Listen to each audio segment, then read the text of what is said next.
What the? Oh, my God! God almighty, what a kick right to Arn Anderson's face. There's Cody. Oh, my God! Tommy End or whatever he's going to be called. That is Malachi Black. Oh, my God. What a shocking debut.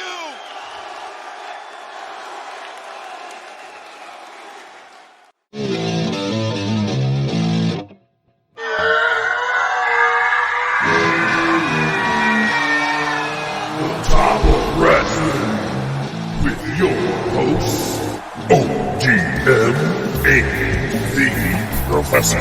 Good shit. Late to every episode. Late so much, I'm going to have to buy you a pregnancy test. Bob Roode. I want to be a podcaster. Yay! His mama named him Kenta. I'm going to call him Kenta. Dynamite drop in, Monty. That broadcasting school is really paying off for you. That's a bold statement, Cotton. Oh my God, mine just stopped recording. No, we're good. We're still recording. What a dick. I'd cease and desist me. I'd cease and desist me hard. I need a minute to recover off that. What kind of game is it? War Games! Let a war game! You are impressionist. Yeah, I know. That's the only thing I've said in the last half hour. Bark like a dog. Oh, Jinx! Holy shit! How did that actually happen? Here we go.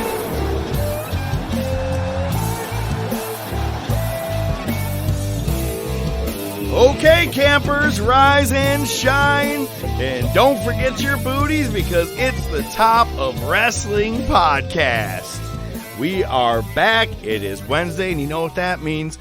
We're ready with a brand new episode. We got a top topic. We got the Monday Night Wars continuing 25 years later. We also are going to be talking about, well, a couple of big things that we're both going to be bringing to the table this week. We got some news, got a lot of things that we're going to talk about, but you know, as always, we thank you. I am the Professor, Mark Fantasia. I want to thank you for listening to us on either iTunes, Spotify, Podbean, Amazon Music, Pandora, YouTube, Facebook, Twitter, and Instagram. Haven't said that in quite some time. As always, you know we bring you good wrestling, good flicks. So if you may have caught that intro, you may have caught it pretty early because that's a quote you hear maybe a couple of 2-3 times in the movie we're talking about today. Last week was a Mel Brooks spoof of Robin Hood, Prince of Thieves. This was Robin Hood, we're men in tights, tights. It's a fun one last week. I had a lot of fun with that. And you know who had a good time? Ladies and gentlemen, ODM. Professor, I would love to stay here and talk with you, but I'm not going to. You bastard. That was my closer. I was like, that's an end. That's an end. But even better. Way to open it. All right, everybody, thanks for listening this week. It was a lot of fun. We'll catch you back next week. I'm out of here. That was a good one. I'm not going to lie. I was like, that's going to be a good one to use. You know, I will say, I mentioned that we have a top topic coming up this week. And if you listened to last week, it is a redemption of the horrible list that WWE put out in the top 50 tag teams of all time. ODM, did you happen to glance at the spreadsheet I put together today? I did very, very, very, very briefly. And at first I'm like, wait, what? And I'm like, oh, you have it broken up. I'm like, okay. Yeah, I was like, he's going to be like, what a dick. Look, I'm not trying to make this an 18-hour episode. I'm not. But let me tell you, when it comes down to having your top tag teams, and it's a thing I've always been a fan of, it was a tough thing to break down. So we'll get there. That we will. But before we have our funs and giggles, generally, when certain people, pass on, we like to give our condolences. Some people we like to spend a minute or two on, and this is one that I'm not gonna lie, I want to because it's someone that shaped both of our childhoods when it came to wrestling. It was a staple of wrestling for both of us, and that is just earlier today, as we're recording right now, actually almost just mere hours ago, Mr. Wonderful Paul Orndorff passed away at 71. Main evented the very first WrestleMania with Roddy Piper versus Hogan and Mr. T. I mean, he was in I loved all of his stuff in WCW as well. I mean, like, that was probably the stuff you probably more remember him than anybody is that. He had the gimmick where it was like the dude from Saturday Night Live where he's looking in the mirror giving himself a pep talk. And gosh darn it, people like me. That was basically his gimmick for a little bit in WCW. See, but he pulled that off better than like Mojo Rawley looking at the mirror and painting himself blue. Oh, God. Goddamn blue. Ay, ay, ay. It was, but it was very sad to hear about that today. And now that I've talked about that and brought that up, I generally, back to season 1, it was Professor's suggested match of the week. I'm going to suggest one for you, honestly. Really, just go back to WrestleMania 1. Honestly, I love watching him and Piper tag together. To me, the fact that it was the main event, let's move Mr. T a little to the side because, it's a celebrity thing. But at the same point, it still was 2 awesome heels doing amazing work with the best, one of the quote-unquote best of all time, right? One of your Mount Rushmores of wrestling. And one of the A-Team guys. So, they worked really well as heels. I loved Paul Orndorff, man. So, rest in peace and our condolences to his family. We did see pictures that he wasn't doing too well, I think, lately, right? Yeah, pretty much. Him and Terry Funk. The Terry Funk thing was its own separate thing, though. So, yeah. Oh, God, look, I don't want to make fun of this. I really, it's not making fun, I swear to God. As soon as I read that he had dementia, I go, oh, my God, he is going to grab a chair and beat the fuck out of a nurse. He's going to think he's just, like, in the middle of a match or some shit. Do you know what I mean? Like, nurse, I need some barbed wire and a pantyhose to put over my face.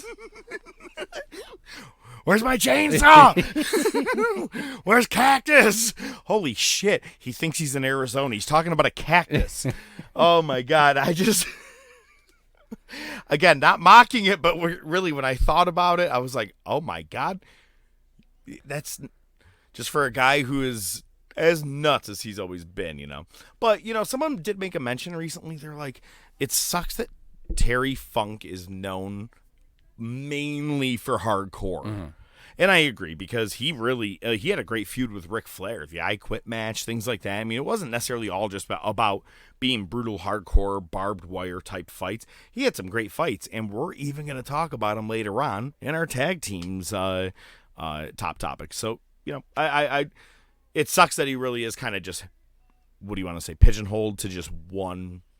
Yeah, I mean, if you look back, he's being hardcore. Yeah, he's one of the greatest heels of all time, really, when you think about it, So yeah, him, Dory, absolutely. But what else we got for news, my man? All right, well, Bayley looks like she's injured, which is a damn shame. One of the more competent wrestlers, obviously, on the main roster. She was set to take on Bianca Belair for the SmackDown Women's Championship. And apparently during training, tore her ACL. Will miss the expected timetable right now is set at 9 months, which is a damn shame. Training? Oh, you mean she was at like the gym working out? Probably at the Performance Center, if I had to fathom a guess. Fucking A. Yeah, you saw my notes, and that's why I say that. If you have not heard, it was recently mandatory by Vincent Kennedy McMahon that wrestlers who are on the road on your main roster go to the Performance Center and just tweak up, practice, do things. So on a day where it's not even competing for money, not even a house show, not even TV, anything at all, Bayley has just taken 9 months of her career off for something that she already does on a daily motherfucking basis. You don't know what the fuck you're talking about, dude. Vince, not you. Oh, I was going to say. Know what you're talking about. No, but is that not... that's bullshit. You sent her to go down there. You injured the best women's heel that you have going on your roster today. No one can play a heel the way she does. She's like, not right now. No one... I mean, Carmella maybe but that's natural booze. Yeah, that's X-Pac. When it comes to... Yeah, thank you. But when it comes to Bayley, she works hard. She plays the Karen, if you will. She's got the fucking Karen haircut. You know what I mean? Right. So she's there. You took her out. That just bothers me so bad that you're sending people down there. And think about it. What else happened? Now, and it's someone we're actually going to talk about down the road, but they sent someone down to the Performance Center after calling him to the main roster.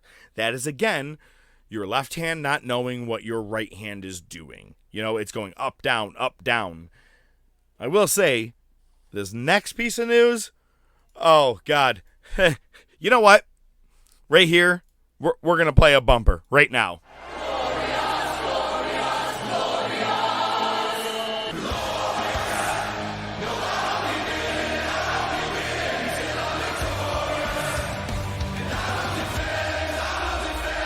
Glorious indeed. What an amazing debut that no one saw coming.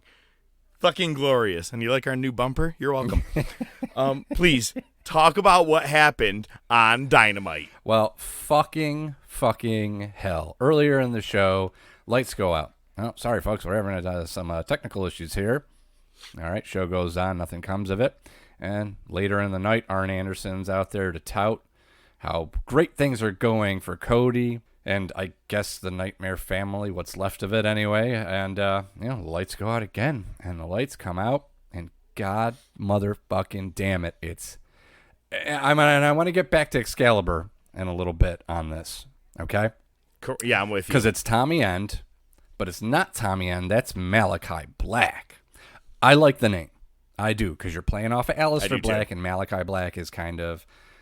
And he fucking black masses the shit out of Arn, who sold it like $1 million fucking dollars. The microphone went flying up in the air, and it looked great. Cody came out of nowhere because he wasn't in the ring initially, but all of a sudden he was there, and Aleister kind of does the, oh, no, we're cool. Hey, you want to shake hands? No, okay, we're cool. Backs up and fucking just spin kicks him right in the face. God, there's so many things to say about this. All right. I know, dude. I marked out. The first thing that I want to say is good for him. It's fucking awesome. That's where he should be. He should be getting the exposure. And I said it last week, 2 weeks ago, right to Omega. That's where you go. Moxley, when he left WWE, he put out this vignette. He produced it himself. He filmed it himself. It's basically about him being in prison and breaking out. The last segment that Black was in, which is hilarious because it was almost like Moxley, where they basically murdered Moxley. They basically impaled Black's eye. So he's got this fucked up eye. Buddy Murphy is the one that did it. Yep. In WWE storyline. Yep. So Black films like a 4-minute short where he's in a mental hospital with his eye still fucked up, and he murders 2 doctors and he escapes. When he shows up on Dynamite, his side of his face is bruised and his eye is still fucked up. God damn it, that's how you book something worth watching. But when did that video of his come out? It wasn't like the same day? Less than 6 to 8 hours before Dynamite aired live. Now, let's talk about it. You're like, well, whoa. He was just let go from WWE about 30 in a couple of change days ago. You're right. So, when they brought Aleister up from NXT with Ricochet, I'm going to go ahead and say probably. Yep. They weren't anticipating AEW back in 2000. Well, I mean, AEW was a thing in 2019 when that happened. It was beginning of WrestleMania 35. But I don't think they thought anybody was going anywhere. They were just bringing Aleister and Ricochet up. And, look, I don't want to, please don't let me sidestep this too much. I just want to say that goddamn move with Ricochet and John Morrison from the rope to the barricade to the outside. Phenomenal. One of the coolest things I've seen all year. Thank you, boys. Just want to say that. But back to Aleister Black, or Tommy N. When they brought him up, they only made it a no-compete 30-day no competing for 30 days contract, or like with an option to, or so. Do you know exactly what the contract was? So in NXT, the contracts have 30-day no-compete clauses. When you get called up to the main roster, they modify your contract and change it to 90 days. They never did that with him. Yeah, but a lot of people have waited 90 days after NXT. Did they just not know? Not directly from NXT, no. No, it's only 30. Then I could be incorrect on that. But one of the best memes was a picture of Aleister Black, but with the head on the shoulders of Shane McMahon. It said, the contract did say no compete. Like the whole buying Nitro thing. But it said 30 days, Vince. I was like, that's funny, because it's what happened. And right now, they're like, everybody's revamping contracts right now. I loved it. And it was awesome because someone else also ventured off of it just this past Sunday night as well. But we'll get back to that in a minute. I have an issue with Aleister Black going after Cody. You said, a week or two ago, like you said, it was Omega you need to go after.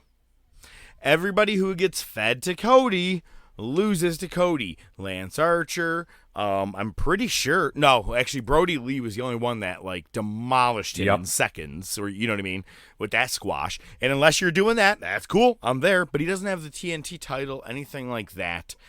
What's the point of going after Cody? Unless you just want to go after the head of the company. It's like your Triple H, right? Because he's involved. But I would have rather seen him go right after the guy who looks like 2003 Triple H right now and Harley Race, Kenny Omega. Ooh. So here's the thing. So kayfabe, it's probably because Cody doesn't have an opponent until he's on to his next venture outside of the ring. So they're like, well, this will get us some draws, and it probably will be. It'll bring you to All Out. It'll probably be the same thing with Brody. Black's going to murder him. They'll probably put on a great match, and Black's going to murder him. And then he can go after Omega. But if you want to get deep with it, and this is ODM's fantasy booking corner we're in right now, have him go after the Elite. He starts with Cody. Cody's not with the Elite anymore, but he's part of the foundation that built AEW. So now I'm going to go after the Bucks. I don't want the tag titles. Secretly I don't want to take out the Bucks. Just take them out and then go after Omega, or go after the Good Brothers too. By the way, when did Jon Moxley start looking like Triple H? Did you see that? He shaved his head completely. I thought he looked kind of like Ciampa a little bit. He does. It's a little bit of both. Okay, that's interesting. Anyway, a little and one that I'm going to bring up right now, if you didn't get to see this past weekend, Sunday night, Ring of Honor was back with their first fan base type show, and it was Best in the World, as they tend to do generally in June, a little late this year, but they're finally doing it, of course. And a couple of things happen. First, we have a new Ring of Honor World Champion, as Bandito defeated Roosh in the main event. And it was a good match, and Roosh started to tear off the mask, and he got distracted enough where a quick roll-up, and 1, 2, 3, we have a new Ring of Honor champion. Ring of Honor is all about pushing young talent and giving them opportunities. The whole pay-per-view was absolutely awesome.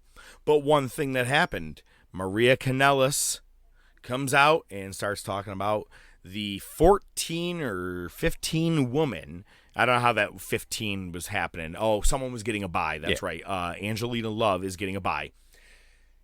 Vita is being taken out of the tournament because she doesn't play by the rules. I don't know what that means. I don't even know who Vita was. I don't know what she not playing by the rules means. I didn't catch it. I don't know if she was picked up somewhere, whatever the case is. But they said, we have found a suitable replacement. And out comes Hot Mess Chelsea Green. Chelsea's got a cast on her arm. First thing she says, oh, it feels good to have freedom. And she said that she's been told she hasn't been good enough and that she's not ready. Now, you got to remember, this is a former Knockout Impact champion, right? Like, she wasn't just like someone that went to NXT and did nothing. She, if I'm not mistaken, she may have passed the title off to Tessa Blanchard originally. Or I could be wrong about that, but she was in the mix with all those ladies over there. And she said that she is excited to get into Ring of Honor and show that she's going to be the staple of what Ring of Honor women's wrestling is going to be about. Oh, it was an awesome promo. Like, you could feel it. And it was so cool to watch Maria Kanellis in the background. She just had this fucking huge smile on her face. Like, she was like, I am so fucking proud of you right now. Because, her and Mike Bennett, who, lost in the Pure Championship match, but had a great match against Jonathan Gresham. She was, her and Mike Bennett could not wait to pretty much leave WWE. I mean, they had the rehab thing. Everything helped him and stuff. But at the same point, they didn't do anything for him creatively. Here he gets to Ring of Honor. He gets to show that he can still wrestle. And it's just great to see that. But Chelsea Green showing up, awesome. It was a great, great moment. Hell yeah. No. And we also had EC3 defeating Flip. Yeah. Flip Gordon. Crazy, man. I'm still waiting for Flip to go to AEW. I thought that was like so did a lock. Yeah. Well, especially when you watch Being the Elite, you're like, well, that's going to happen at some point, and then it's not at all. Maybe Flip doesn't like him. He's like, fuck these guys. I got my contract. They can eat it dick now. I've watched your show. I'm good. Right. I don't need to watch your penis references with the Good Brothers and Don Callis. I know. Jesus. Man, honestly, there's been a couple of other things that are coming up here. Talk about what I'm excited. Go ahead, please. I'm so excited about this one. Fire up the recording machine for July 22nd because we're getting Walter versus Ilya Dragunov again, part 2. Man, it's a doozy. Did you see? Am I right or am I right? Am I right? Right. Am I right? Right. Am I right? I almost forgot that we're supposed to be throwing those things in there for a minute, man. We got it's a real little into shit, but I forgot about Bing! Yeah. Hey, don't podcast angry. Don't podcast angry. Oh, God. Morons, your bus is leaving. Okay. But yeah, dude, I feel this. They're going to bring Walter up to the main roster. Oh. Yeah, I think he's dropping the title. I think Dragunov will win the title. I mean, how long are you going to let Walter? I mean, you got to have him go up to the main roster. What is he going to keep doing there that he hasn't already done? Yeah, I just don't want it. Well, either way, you know it... what? That match, it's going to have a finish. We know that for sure, right? It's either going to be a win, a lose, or a draw, maybe. But most likely, it's not going to get overturned. You know what did get overturned this past weekend is CM Punk is no longer 0-2 in the UFC. He is 0-1 whatever the fuck you call a no contest because, gotta make sure it's right. Mike Jackson tested positive for marijuana. Okay. I hate to sound like every comedian and every person out there, but if you have ever had marijuana, it does not fucking empower you to be faster. It does not empower you to be a better fighter. It doesn't empower you in any way than just going to Taco Bell and eating a lot of fucking food or McDonald's and getting chicken nuggets. That being said, being straight edge laid on the side of CM Punk once again because of marijuana. He doesn't smoke it. His opponent did, and now that was overturned. I just thought it was hysterical. I go, his 2 losses, and I go, the only thing that comes close is it was overturned. So Dana, he hasn't technically lost 2. He gets another chance. I mean, it's not like he broke his ankle like Connor. Oh, my God. What was I laughing about earlier? Oh, yeah, that crippled Irishman. Again. It's a line from The Simpsons. The last time that Cormier put him, or not Cormier, Poirier put him down. Poirier, yeah. They did that Simpsons meme where it's like Mr. Burns is like, yep. What was I laughing again about? And then I saw it again the other day. I'm like, didn't I post that meme once already? I'm like, I'm not posting it again. Dude, I was watching. Dude. Bro, did you watch any of the fights that night? We're going on a tangent here. Sorry, Nightwing. The green-haired guy. The green-haired dude? Like, I've never seen such a high success rate on jabs and punches. He hit like 89% of his jabs. It was one of the coolest fights I've ever seen. It was like playing a video game on the easiest setting. against your little brother who can't figure out why the controller's upside down yet. Oh my God, we were rolling. I was at the bar. There was chicken nuggets. It was just, Oh my God. bro. It was a Dude. blast. It was hilarious. I will say my favorite meme that I did get to see about Conor McGregor is it was in reference to the very first Fast and the Furious, which you've seen that, of course. Everybody's seen the very first one, right? You've seen that? 100 years ago, and I still try to forget it every day. Okay, either way. The part where Paul Walker goes, dude, I almost had you. And he goes, dude, you never had your car. Well, there's a part where a meme I saw, it says Conor McGregor, dude, I almost had you. Poirier says, dude, you never had your ankle. Jesus. Did you hear what Poirier said? He goes, karma's not a bitch, it's a mirror. Dude. But it's funny because Ronda Rousey called it out. She's like, hey, props to you, man. You're laying on your ass and you're already calling him out for the next fight. And I'm like, it's yes and no. I don't know, man. Like, It's easy to talk shit. Get your ankle fixed there. It is easy to talk shit. Dude, Dana White, not Dana White, Joe Rogan had to Joe sit Rogan down on the had floor to sit next on the to ground to talk. I go, this has got to be a first. You've never sat on the ground next to the loser and be like, here, man, give me an interview while you're sitting here with your broken limbs.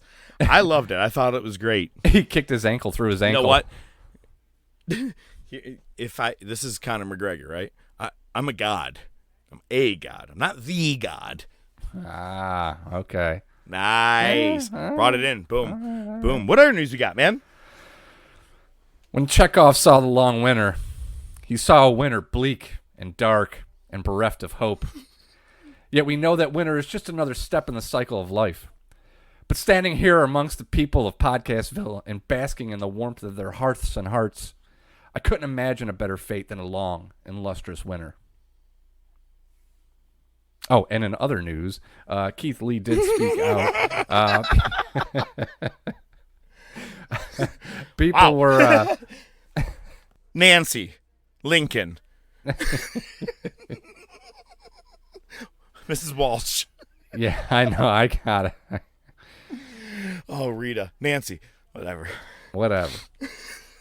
All right, people were tweeting at Keith Lee about the anniversary of his championship win, and this is the first that I've actually seen Keith Lee tweet, so it was interesting, but again, it provides no insight.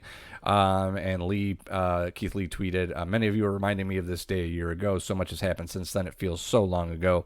Patience, my friends. There is zero quit in me. So don't you quit on me. I miss you and I love you.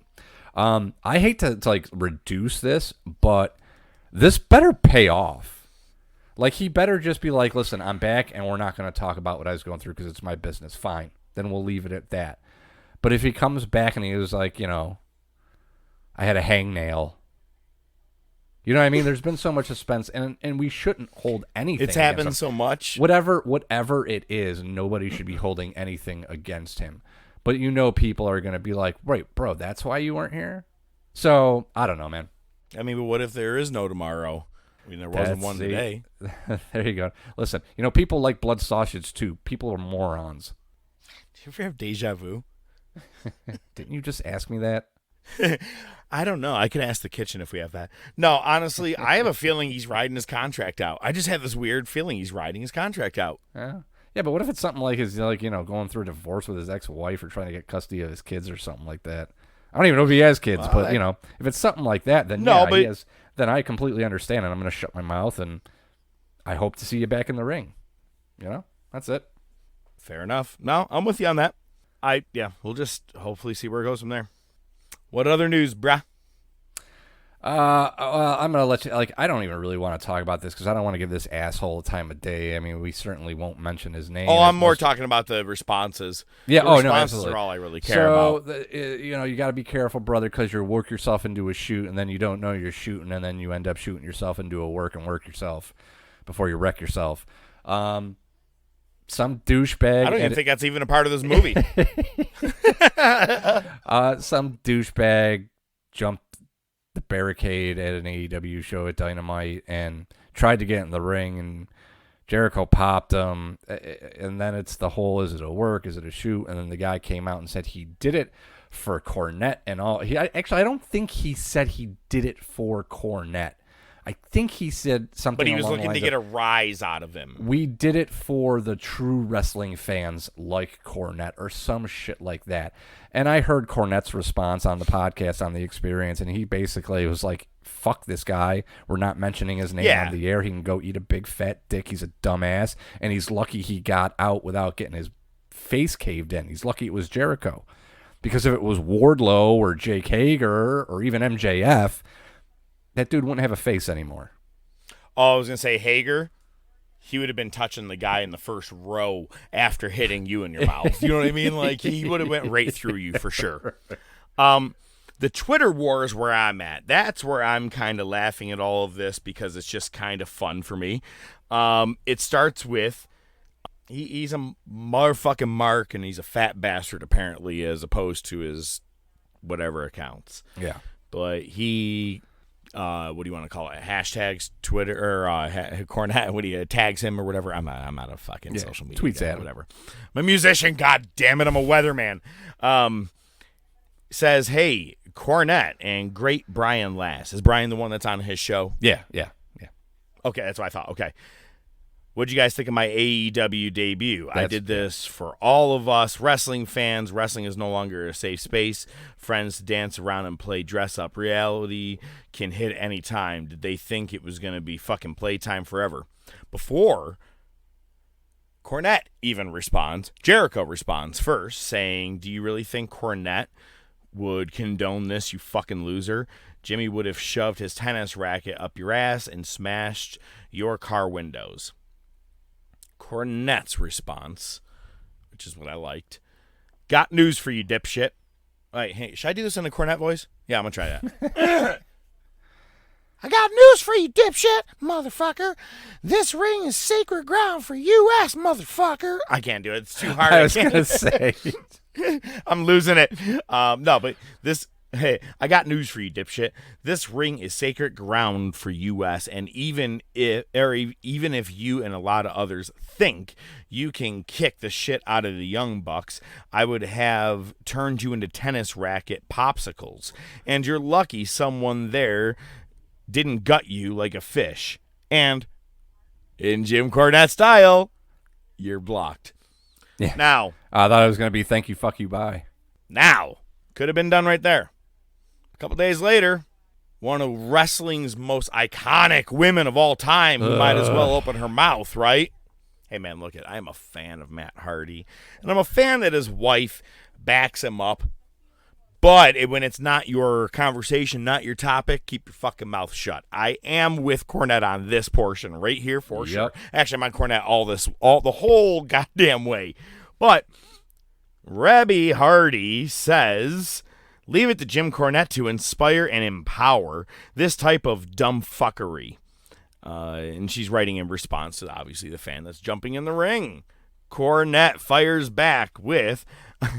this is my favorite one. I'm not going to lie. This is like one of those. Good job, dude. Like, I know you've probably heard this said thousands of times in your life, but since it's called for again... was anybody fucking talking to you?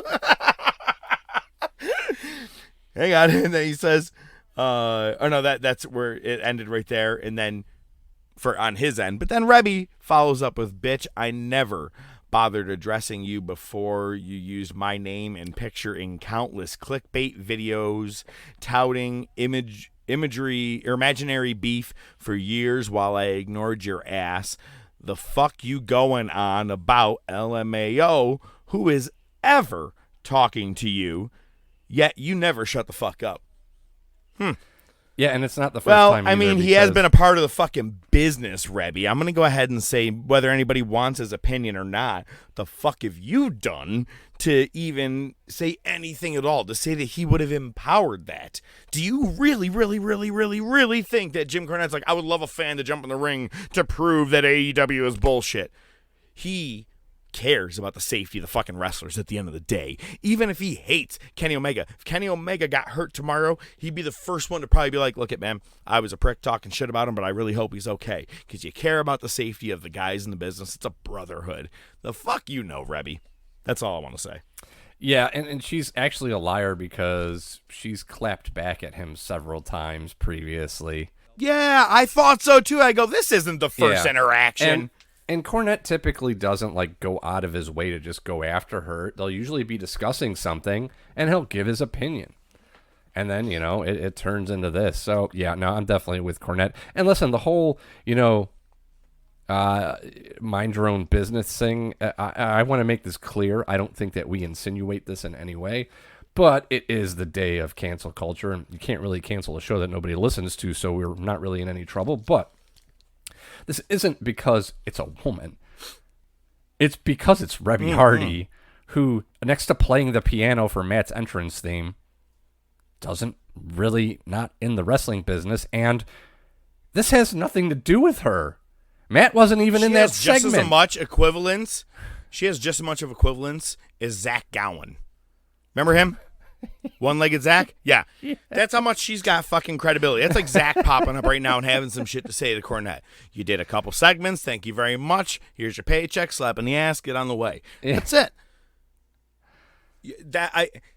It's really like us saying something to him. I'm not saying we're on the same level as Reby. I get it. You did some shit. That's cool. Right. You need to tickle the ivories. Good Hey, for you. you got Cool. hit. Hey, But- you got hit in the head with a cookie sheet by a midget wrestler. You're in the business. short of no chance of getting in the ring. Little did I know how awesome that wrestling event was going to be that night. All right, man. Hey, real quick, you want to run down what happened this past week on NXT? I know I brought up a couple of these matches as to things you want to talk about, but let's, in case you missed it, run down what happened on the card. Yeah, so MSK ended up defending their titles against Ciampa and Thatcher, so that was interesting.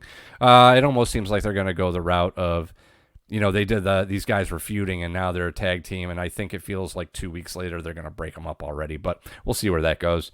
Karrion Kross and Johnny Gargano had a face-to-face. It looks like Samoa Joe is going to be the special guest referee for their match coming up, which I really don't want to see, but that's fine. I have a take on that. What's that? Karrion Kross is going to retain. Even though Johnny is likely to be the one the winner because Karrion is going to be going up to the main roster, they are going to make SummerSlam weekend huge. I think TakeOver, whatever happens around there. They tease saying Joe can't wrestle, right? Okay, well, he can enforce the next couple of months and make sure shit gets in order, but what if he earns the championship? I think Kross wins, but by some debauchery or some bullshit or something like that, we're going to get Joe versus Kross for that title. They are making it such a major thing. Since the moment Joe became the enforcer for several weeks now, it's him and Kross. That's where I would go with it. But I'm not playing WWE 2K. I'm also just, a guy who would I like it. just I like tell it. you what I'd like to see. But that's where I would go with it. Just throwing it out there. Absolutely, I like it. So and- Johnny Gargano's going to win. Yeah, great. This wasn't the match of the night, but it was damn close. LA Knight defeated Cameron Grimes for the $1 Million Championship. That's a pretty fucking good match. Not bad. Who's Zoe Stark? Oh, do you mean Ricky Starks? Okay, yeah, fair enough then. I know. Well, exactly. she's one half of the NXT Women's Tag Team Champs with Io Shirai. No idea who she is. They defeated The Way. And Tegan Knox is back. Good for her, man. Good to see her back. Dressed like she's about to be in a Pearl Jam cover I band. know, right? I'm glad it wasn't just me. I saw that. I'm like, even flow.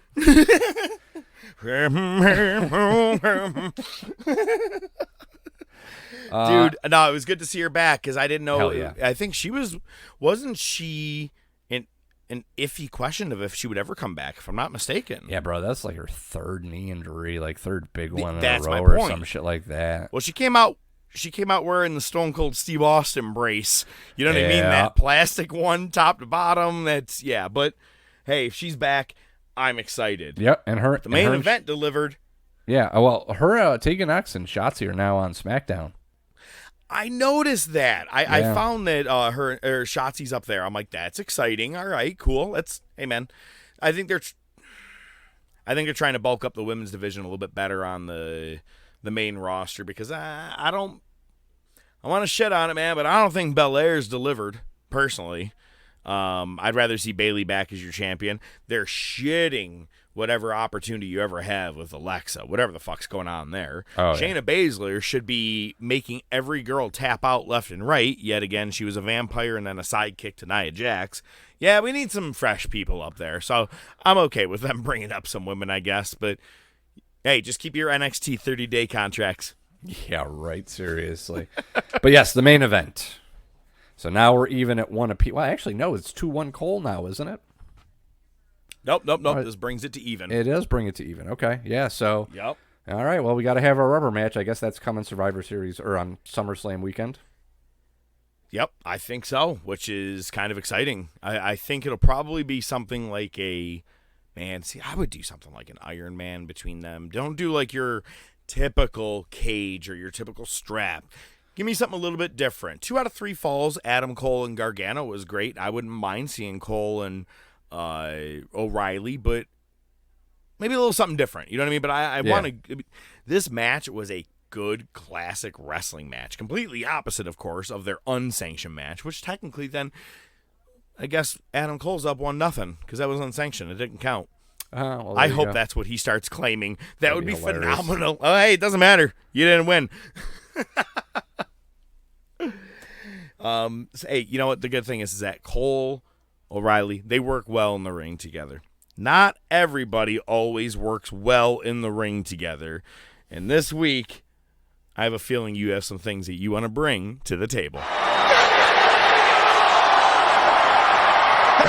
Just bring it, bitch! Oh my God! Yeah, man. So listen. This bring it to the table is pretty much going to be this week in history, or just ODM's history lesson, because that's what it seems to be lately. But hey, I come across these random things, and it's cool to bring up. It's cool to talk about, and inform those who are not informed. So saw a little article, and it's weird because it's one of those things that you'll hear different stories from different people. But this one's about Lex Luger and Bruiser Brody.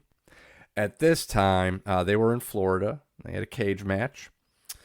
Bruiser Brody's a vet at this time, and he already has a reputation for demanding respect. If you're disrespectful to him, he's just going to fuck you up in the ring. He's basically just going to no-sell and beat the shit out of you. And the people who appreciate him and respect him, he's a teddy bear. He's a sweetheart. He's one of the nicest people in the world. Lex Luger is green as shit. Lex Luger has no experience in the wrestling industry. He's a bodybuilder who got brought in. Now, I've heard a couple different stories. The one story that I heard was that Luger was shooting his mouth off in the locker room and it got back to Brody. Another story that I've heard is that Luger went up to Brody, and instead of Brody laying the match out in the ring, Luger's like, I want to do this, I want to do this, I want a hot dog, and I want a hamburger. And You'll get nothing like it. That's basically what DDP did to Undertaker. Yeah. Yep. This is what and that's what Bruiser did in the ring. Basically, Bruiser no-sold everything. Luger had no fucking clue what to do and just climbed out of the cage, ran to the back, got in his car, and left. So, It lasts all of like 7 or 8 minutes. It's not long, but the best part is it's in the cage. Like, that's the funniest thing. Well, and they couldn't get the door open, so he had to climb out of the cage because he's like, fuck this guy. I don't know what's going on. Fucking hilarious. He's lucky he didn't get his ass beat. Probably, yeah, I was going to say, he probably would have gotten hurt if he tried to be like, manning up to Bruiser Brody. He would have gotten his ass kicked in seconds as a bodybuilder. I remember I watched that a long time ago, and I was like, oh, my God. Run, Lex! Run! Like, get the fuck out of there. It's funny because, again, we try to bring up things that that are not just as recent in history or something, that we could bring back up and maybe bring back to the table. And there's something I really think. I brought this up in our defunct concepts, for sure. But I just recently went back and watched the Unforgiven 2008 pay-per-view. The entire pay-per-view is outstanding because you have 3 championship scramble matches, each one lasting about 20 minutes. You had the ECW title, WWE title, and the World title. And you also had an outstanding unsanctioned match between Shawn Michaels and Chris Jericho, who Chris Jericho incidentally comes back and wins the fucking title at the end of the night, who was never even supposed to be in the match because CM Punk got kicked in the head by Randy Orton.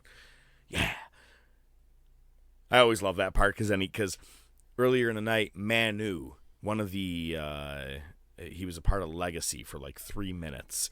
He shows up and tries to help out Legacy, Ted DiBiase and Cody Rhodes. And they go, this is Manu, son of one of the Wild Samoans. I couldn't remember which one they said. And they go, don't you think that's impressive, Randy?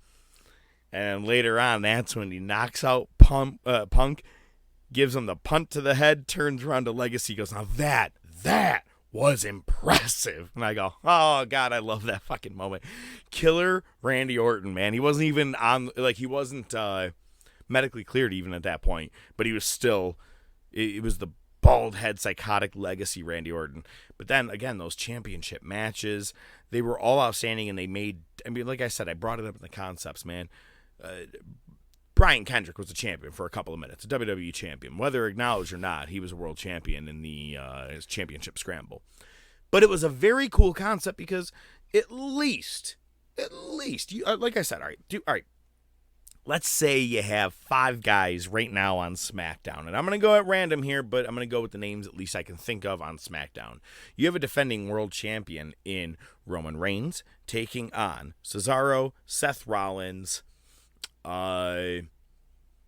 Corbin, and Shinsuke Nakamura. Corbin is your most unlikely to win the thing, but you let him win the championship for a couple of minutes, and it's like, oh, fuck, what if no one else pins anybody? Oh, my God. He's not going to have the title, is he? Someone pin him. It was an exciting match. Watching 3 in the same night was awesome. They got to bring that concept back, man. Whether tag team, mid-card, world title, I don't care. I think that was a concept that they did twice altogether. They did it that night, and I think they brought it back once or twice more, and that's it. Failed opportunity. It's a great crowd reaction type one. And pandemic aside, just huge fan of Unforgiven 2008. So fire that up if you don't get the chance to watch anything else decent wrestling this week. I would highly suggest that. And kudos to Chris Jericho. Takes a fucking beating from Michaels in that night. And then still goes on to be in the scramble match later on. It's outstanding. Oh, and Undertaker's in there, too, against Big Show. Lot of stuff. But you know what else there's a lot of stuff of? Something that happened 25 years ago. Marty, you've got to come back with me. Where? Back to the future. Wait a minute, Doc. What are you talking about? What happens to us in the future? What, do we become assholes or something? Give me a hell yeah.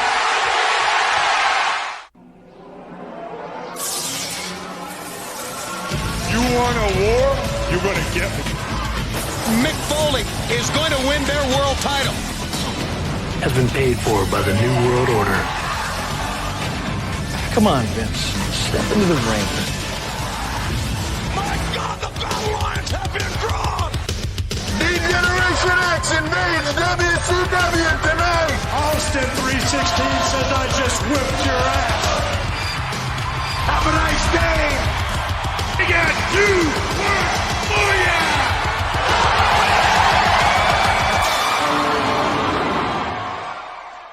Last week, I'll be damned. After he shows up at the Bash at the Beach, Hogan doesn't appear after the pay-per-view at Nitro. So what happens this week? Is anything good going to happen? Well, what happened this week, ODM? What happened for what would be July 15th for Nitro and Raw? Well, I mean, here's the thing, man. That's the thing. I just said Hogan, right? Are you even excited about anything Raw during this moment right now, or are you just really glued to Nitro? Oh, definitely more glued to Nitro. Yeah. We'll get there, though. We'll get there. Yeah. It's just outstanding work by WCW. I don't care if it's stellar match after stellar match. Raw's producing 2 matches and bullshit segments most of the time. I'm like, I'm like, let's just hurry up and get through Raw so I can get on to Nitro. That's how I've been doing it, and I'm like, no wonder they were doing so well back in the day. But yeah, go ahead. Absolutely. Well, we'll go ahead. We'll start with Raw. So earlier in the night, there was a welcome committee for HBK and Ahmed, and they were confronted by Camp Cornette, just furthering the feud that's coming up for International Incident. So we start with our first of 2 title matches. It's Bart Gunn versus Ahmed Johnson for the IC title. HBK's watching from the back.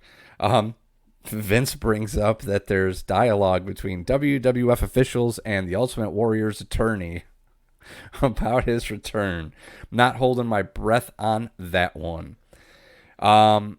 It's funny, I don't remember that back in the day. Yeah. Watching it, I did not remember them being like that. There was, I remember them bringing up the monsoon part that we talked about. Like, he is indefinitely suspended. I remember that. I did not remember that they even kept going more and more once he's already gone. They're like, well, let's just fuck him even more. Yeah, right. It was an okay match. The only thing that I didn't like was Ahmed's arm was worked all match, and he sold it well until he made his comeback, and then he hit all his moves perfectly fine, which were all power moves. So, John Cena. Yeah, no shit, right? All right, so after that, sweet baby Jesus, dear God, no. Mark Marrow with Sable taking on TL Hopper. I swear to God, I thought it was the custodian coming in the ring to let everybody know that the shitter was full. The goddamn plumber. TL Hopper was a plumber. Came out as a plumber. Mark Marrow took on a plumber. He just was on an undefeated streak, lost 2 matches in a row this week. We're going to give you TL Hopper, our plumber here. Yeah. Okay. Toilet. Thank God he won the match. His music is toilet flushing. Literally, his music is toilet flushing. We got a little aside from Austin. He's going to be facing Miro at International Incident. Says he's going to get paid back for his busted lip.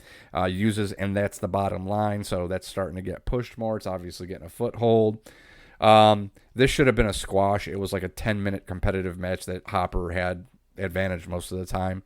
So way to book Miro, I guess. Still haven't seen that many Austin 316 signs. Me neither. Yeah. Bruce. Well, it's WWF history, right? Writes itself. Don't break me down, Bruce! We go to the back of Camp Cornette. Audio shitty. They've been talking about how they've been having technical difficulties with the audio. It was hard to tell if that was a shoot or a work, but sounds like it was a shoot because the audio is shitty. Bulldog has a fanny pack on. Owen looks like he got done playing golf. And Vader looks like he's been in the sauna for 2 hours. So there's that. All in all, everything's well in Camp Cornette. Yeah, everything's Motherfucker. Motherfucker. After that, we got a... Let me ask you a question. Is it too early for flapjacks? You want to throw up here or you want to throw up in the car? Yeah, right. Both. This is the one time a podcast really fails to capture the true excitement of a large squirrel predicting the weather. After that, we had an Undertaker package, but it was like a music video. It actually came up with the credits, and it was like, The Undertaker music by Jim Johnson, produced by WWE. It was weird. Like, it seemed they were trying to make an MTV music video out of Undertaker. Yeah, it was weird. All right, so then we get our main event. We get Billy Gunn with Sonny against HBK with Jose Lothario for the WWF title. Starting off on a somber note, talking about Matt Hart, Brett's nephew, I think, passing away at the age of 13 from some disorder. Very sad. So Sonny's on the apron at one point, and HBK kisses her twice, allowing Billy Gunn to kind of get the advantage for a second. But HBK gets it back real quick. They end up on the outside. HBK literally trying to play grab ass with Sonny. That was kind of weird. At one point, I don't know what they were talking about, but Vince goes, "Sex? What does sex have to do with the WWF Championship?"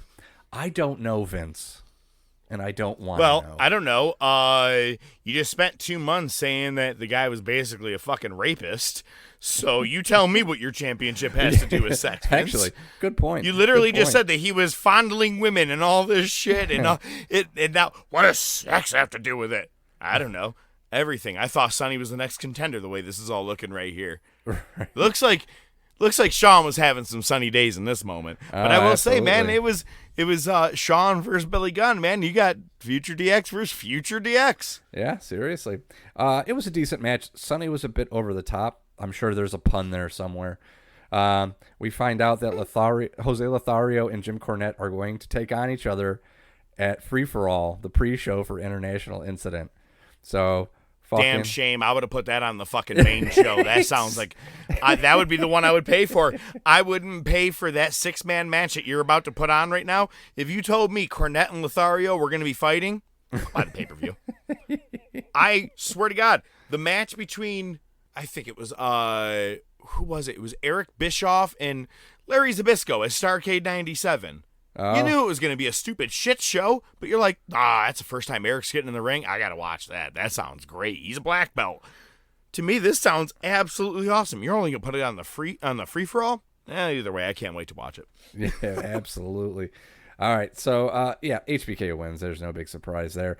Very predictable ending in every way possible. It was like 100% cookie cutter, Shawn Michaels versus bad guy.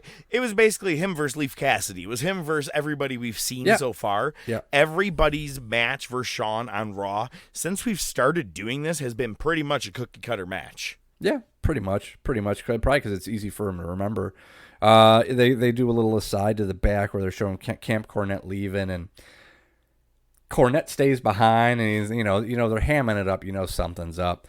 So basically, Ahmed Johnson's waiting for HBK to come back. They slap each other up, and Cornette comes in with like a glass of pop or something, throws it in Michaels' face.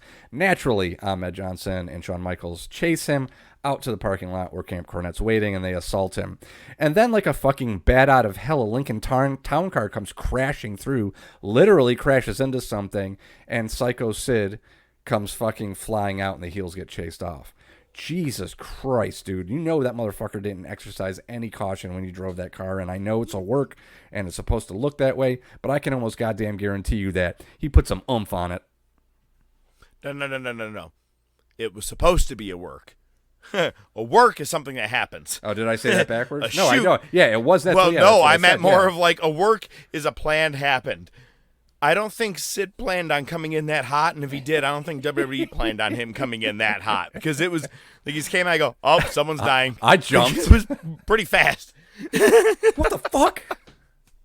Yeah, it was crazy. God damn, they're going all Reservoir Dogs on this shit here. All right, but so it was the most excitement in that show, honestly. I mean, there was really nothing else. So yes, they did go off the air with excitement. For the first time, they've at least left it with a little bit of a bang, no pun intended. Yep. All right. How'd Nitro do? A little bit better. So obviously, they're going to start with the hot shit, right? It's the Outsiders and Hogan and the New World Order.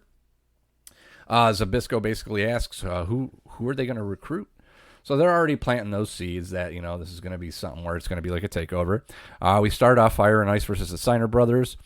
We find out that Sting, Flair, Macho Man, and Giant are not at Nitro tonight. Luger is, so he's basically on his own.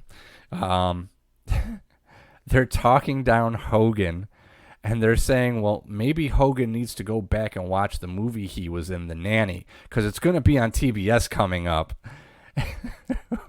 Mr. Nanny. They start talking shit. Well, it's coming up this week, so maybe you should watch that. They start talking about Mr. Nanny. I go, are you kidding me? It has Sherman Helmsley in it, which is probably the most saving grace of that movie, to be honest with you. You remember Jeffersons. But oh my God, I loved it that they mocked that. But I don't know what was more of a mockery, making fun of that movie or the German suplex pin that ended this match.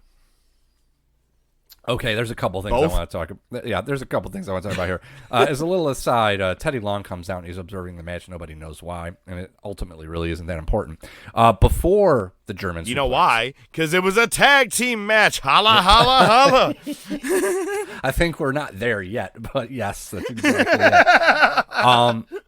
So, before the finish, there was an overhead suplex by Rick and dropped Ice Train right on his goddamn head. It was fucking... horrible. Rick did do a mid-air power slam on Norton. Like Norton went to do like a cross body, and Rick caught him and flipped him. It looked sketch, but it looked good at the same time. Ice Train accidentally splashes Jim Norton. Jesus Christ, I'm thinking of comedy here. Scott Norton. And then, yes, the botched German soup. Dude, we've talked about it the last couple of weeks. Every Steiner Brothers match we watch, it's a fucking botch fest.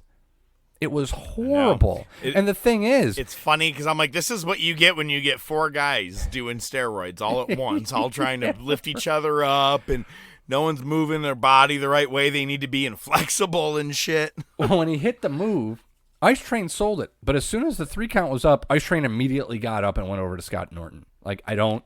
Yep. It was fucking terrible. So we'll just go on to the next segment, which obviously is he was like, I'm not gonna live by their rules anymore. This is pitiful. 1,000 people freezing their butts off waiting to worship a botch. What a hype. Botches used to mean something in this town. They used to pull the hog out and they used to eat it. You're hypocrites, all of you. Okay. All right. So we go to Mean Gene. Doozy. Sorry. It was a doozy. Mean Gene with Taskmaster, Big Bubba, and Jimmy Hart. They cut a promo on Hogan. Jimmy Hart says he has a plan. During that, you see Fire and Ice arguing on the way to the back. Faces of Fear come out. Haku makes a lot of noises. It was all over the place, not very focused. Glacier. Well, I will say that Bubba did lose his Blue Oyster hat. Well, he did for a second.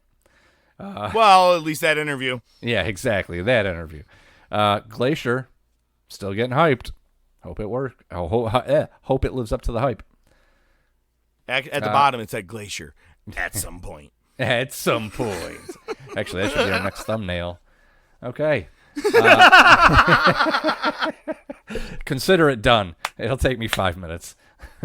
Just remind me. This time, Mean Gene's with Fire and Ice, and goddamn, this was just abysmal. Norton's talking down Ice Train, and they're making it seem like Ice Train's gonna turn face of the two. That's what they're making it look like. Teddy Long comes in and doesn't want them to break up. Norton just shoves him to the ground, and they basically have broken up or going to break up. I don't know. So anyway, next match we've got. It seemed like it was an official breakup right there. I think they were like kind of threatening each other, like, "Do you want to meet in the ring?" And then kind of, it was just so disjointed. It's over, which sucks. Yeah, never really lived up to his potential, but so be it. Billy Kidman versus Dean Malenko. Goddamn, do you remember? This is the second Billy Kidman match we've seen during this run, but still with those tights and the short hair. Oh my god, he looks like Ralph Macchio. He looks like a kid. Ralph Macchio. Oh my god, that's awesome. Yeah, that's what he looks like. Malenko comes out, and it looks like Jimmy Hart's trying to recruit him into the dungeon. That's what I gathered from it. Yeah. Malenko offers the handshake, the heelish move. Oh, come on, let's shake hands before the match. Dude, and gave Kidman a nasty lariat. There was a botch in this match. It was like an electric chair into like a Rana sunset spot. That just did not go well. And if I'm mistaken, or not mistaken, the ref got the worst shirt out of all the referee shirts and was sweating his ass off. Did you have that in your notes? No, but I remember seeing it, though. I think he wore someone else's. He couldn't find his, and he's like, well, I just got done wearing this in the ring. Cool, I'll add to it. God, it was awful. Okay. God-awful. I would say this next interview is what was god-awful. It was awful. Kevin Green, he's hype, bro. He's upset about Hollywood Hogan. He grew up a Hulkamaniac. He's looking for Mongo. He wants to finish it tonight. His flight leaves in 2 hours, but he wants to finish it in the ring right now. Hopefully that's the last we hear from him, but you know how these things work out. He used to, eat the vitamins and say the prayers. That's what he was saying. That's the thing. And be racist and brag about the size of your dick. So anyway, Harlem Heat with Sherry and Colonel Parker versus Rough and Ready with Colonel Parker. Okay, he's in both teams. He's in both teams' corners. Which I have Mike Enos and a question mark I don't know who his partner was. Dirty Dick Slater. They never was that? Okay, Yeah. all right. Didn't look like him. Yeah. I think he's put on a little weight, more weight. Oh, okay, all right. Not a bad match. It was all right. Which is hilarious because remember the Mauler debut? Mikey Enos debuted as the Mauler, and that's when Hall showed up the first time. Now they've just ditched the Mauler. They're just calling him Mike Enos the whole time. It's fucking hilarious. Sherry looked different. Was she wearing like less makeup or? She looked different. I don't know, man. Yeah, it was just weird. I may have to go back and look. Maybe I don't know. I'll have to check it out. Yeah, it was weird. She looked all right to me. I was excited to see Sherry. Yeah, no shit. Yeah, we haven't seen her, I don't think, since we've started. Sherry's John with Parker wants him to stay in their corner and Harlem Heat's corner. Booker went for that sidekick that he does that always looks great. He jumped so high, he went right over Enos' head. He completely cleared him, bro. That dude did not duck. Yeah, he was standing up straight. He just cleared him, and he still took the bump, but man, it was fucking obvious as day. Parker caused a distraction. Sherry ends up kissing Dirty Dick Slater and gets rolled up. It was painful. This match was painful. There was a lot of painful things in this. Yeah, looking at my notes. This was not the greatest Nitro, but there's some good stuff, and we'll get there. They do a Rey Mysterio package. It's not a good one to watch when you're hungover. Mean Gene is back with Kevin Green again. And Kevin Green decides the way to really drive home the point that he wants to fight Mongo now is to take off his shirt and then immediately say, okay, well, I've got training camp like on Thursday, so I can't fight until after the season's over. Bye. Do you like these pecs? Do you like these nipples? No? See you in February. That's basically what that promo was. Okay. Next we First had women's match we've had in a while. Yeah, absolutely. Medusa-verse, and I don't know. They said I don't even think they knew what her name was. Asuka.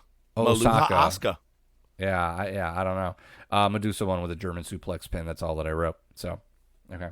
We're heading into hour 2. Bischoff gets notified that the Outsiders are there, and you see on the roof of the little entranceway to the MGM studios, they have the WCW letters, and Hall and Nash are covering them with like white just sheets that they spray painted NWO. So that's like their first official stamp. Very cool to see. Good pictures too. Simple. Just simple. I liked it.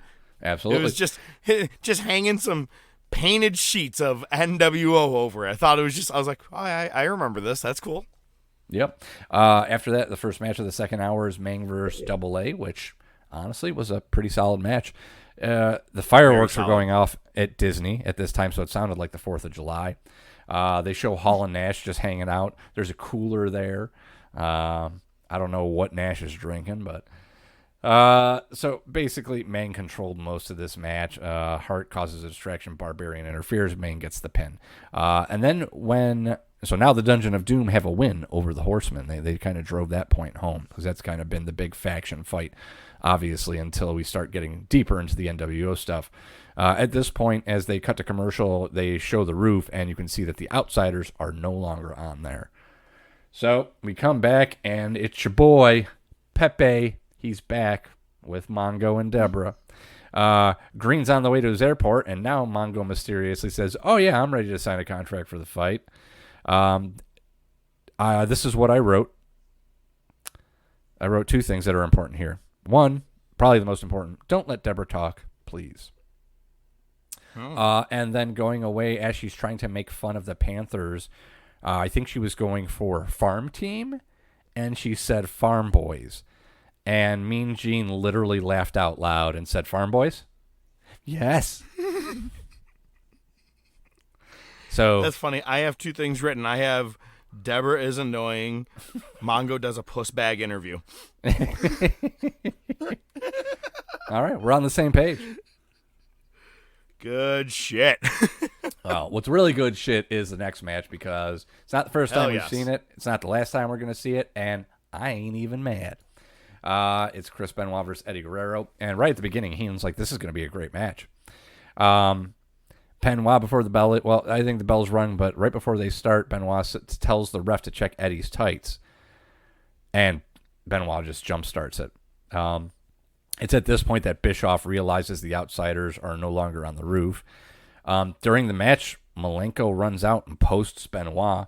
They have a cruiserweight title. Well, no, they're not a cruiserweight. They have a match coming up soon, and Eddie's able to get back into the ring and barely beat the count. He wins by count out. So the finish wasn't great, but still, watching these two go together, fantastic. Benoit did a huge power bomb to Eddie. It was like the mics in the WCW ring I used to love. They sounded like actual, just straight wood as opposed to just hitting mat. You're hitting wood, and it was a hard hit. It was a great match. I love the whole thing. And then after that, we got Heenan and Eric Bischoff talking about Hog Wild is going to be coming up soon. Yeah, they were pushing that whole going to be in Sturgis, and Shivani's going to ride his bike up there. And, oh, Heenan, you should ride a bike up there too. Yeah, that'd be fucking great.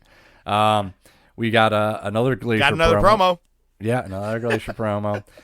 We come back. The New World Order signs that Hall and Ash put up are gone. We're getting Big Bubba versus Luger in the main event. Basically, they mentioned it earlier in the night that Luger has still had a concussion and an almost detached retina. And Bubba's hyping that up. They show the limo. The Outsiders there. Hogan's not. Let's see. Outsiders make their way in. Hang on. Look at, man, I'm all for some kayfabe shit. No doctor in the entire world is going to let you get into any form of a ring if you have an almost detached retina. Yeah. Just want to throw that out there, man. You could have said almost detached dick, and I'd be like, oh, yeah, I mean, that's fine. He doesn't need that to fight. You need your eye, man.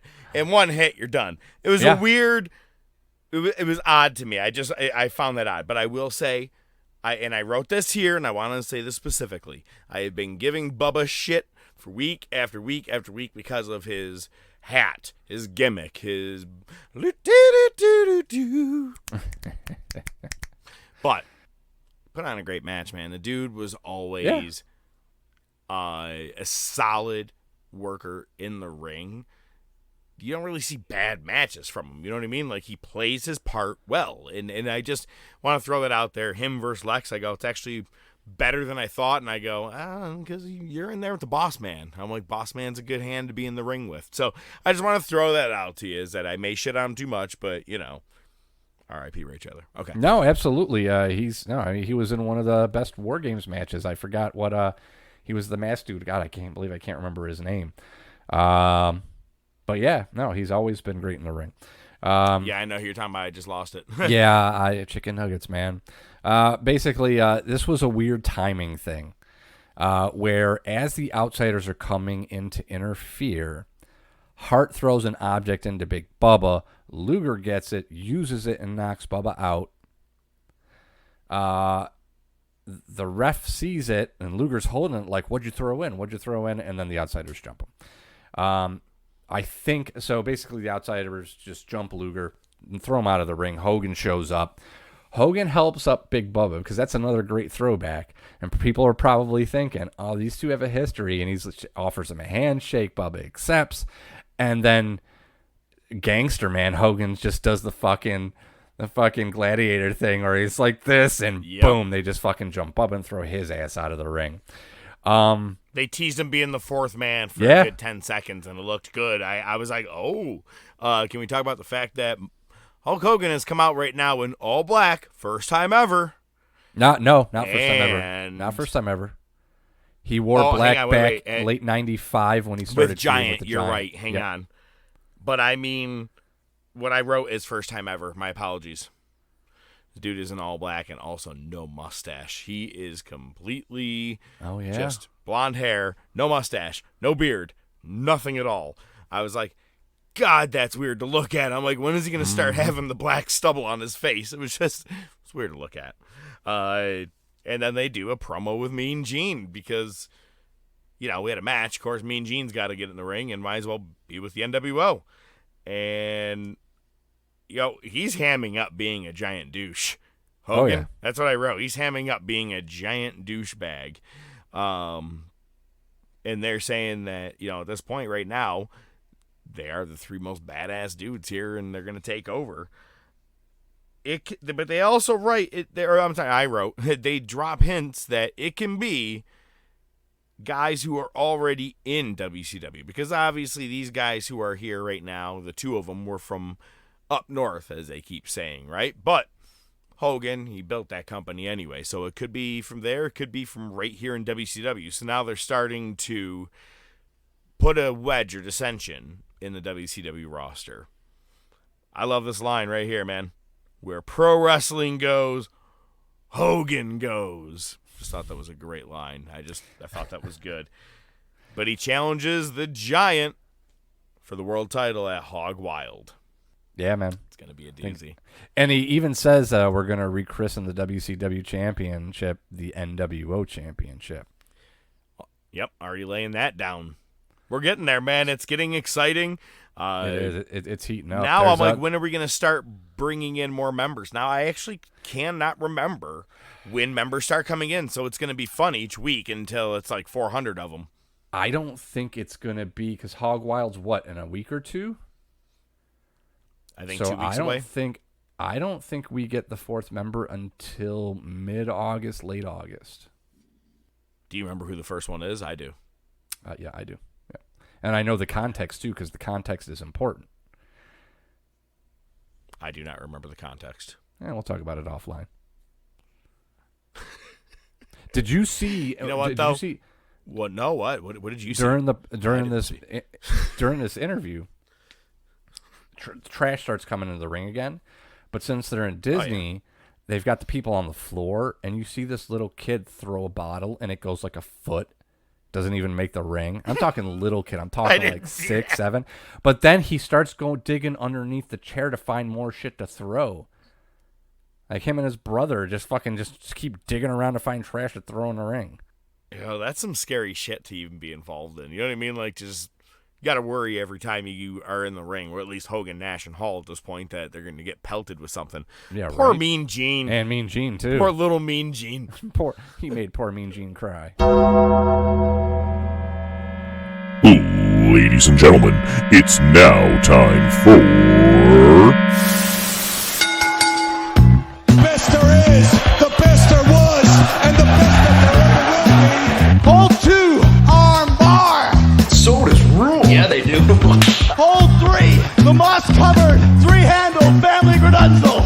It's me, Austin! Just when they think they ain't got the answers, I change the questions. I did it for The Rock. This week's top topic. You know something, Mean Gene? John Cena! Wrestling's not fake. The Rolex wearing one. Diamond ring wearing one. Kid stealing. Woo! Wheeling dealing. One. Limousine riding. One. Jet flying. One. Son of a gun. Woo! Sierra Hotel, India, Echo, Lima, Delta, Shield. If you smell... The following ranking order and final decisions are a completely bias-based order, based off The Professor and ODM made it. And as always, they like to let you know they have not worked in the business, but have been lifelong invested fans much like you, our listeners. With not only their opinions involved, but with countless amount of hours of research done each week, they make sure to provide proper facts and history to back it up. However, they do know that your opinion may vary from theirs. If there is anything you want to chat about, bring to their attention. If there is something they missed or forgot, or you just want to let them know they are out of their freaking minds, feel free to shoot them a message on Facebook or Twitter, or email them at thetopofwrestling@gmail.com. As always, they do appreciate all feedback and continued support. At the end of the day, they want to make sure that you do see the best of the best before you die. And now, this week's top topic. Professor! Hey, Professor! Professor! Professor? Mark Fantasia? I thought that was you. Oh, hey. Thanks for listening. Fan of the podcast? Hey, now don't tell me you don't remember me, because I sure as heck fire remember you. Nope, not a chance. Joe! Rizzo! ODM Joe? Joe the Head? Come on, buddy. Case Western High? Joe Rizzo. I did the whistling belly button trick at high school talent show. Bing! Joe Rizzo got the shingles real bad senior year, almost didn't graduate. Bing! Again. Joe Rizzo, I dated your sister Mary Pat a couple times till you told me not to anymore. Well? Joe Rizzo? Bing! Oh my God. A dangerous sister, you told me not to anymore. Could you imagine walking up to someone in a bar? Hey, man, you remember me? Oh, my God. Hey, well, the best thing you know is it's a doozy of the Top of Wrestling podcast, top topic of the week. Last week, you heard us complain that WWE decided to think they knew what the best top 50 tag teams were of all time. Now, I'll give them credit. Maybe they were only working on just WWE talent, but however, they still got that wrong. So, ladies and gentlemen, the top 100 tag teams of wrestling. I hate you. No, I'm sorry. All right, here's the deal. You guys, I know I said it was going to be the top 50 tag teams. It really is. Kinda. But without your top 50, no, let me take that back. Without your bottom 50, you wouldn't have your top 50, if you know what I mean. There's a lot of tag teams I was like could very easily, sometimes maybe even make the top 50 if we talked about them enough. You know what? Yeah, throw them in the top 50 somewhere. However, not everyone's going to make it there. So we're going to blow by the first 50, but, you know, their names in order, I think, is what the importance they are to tag team. And I'm not just talking WWE. We are talking the top 100 tag teams of all time. It's a freaking audio show. Joe, you want to be our counter? Yeah, I'm going to dispute you right from the top because I don't see the Gangstas in here anywhere. So you already fucked up. You ready?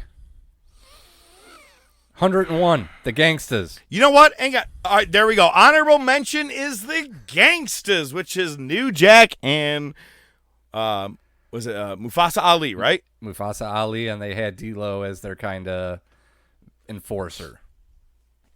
That's the honorable mention. All right. But you're going to be really mad when you hear 100. Oh, I'm already looking at it. All right. So number 100. Let's start it up. Let's get the ticker going.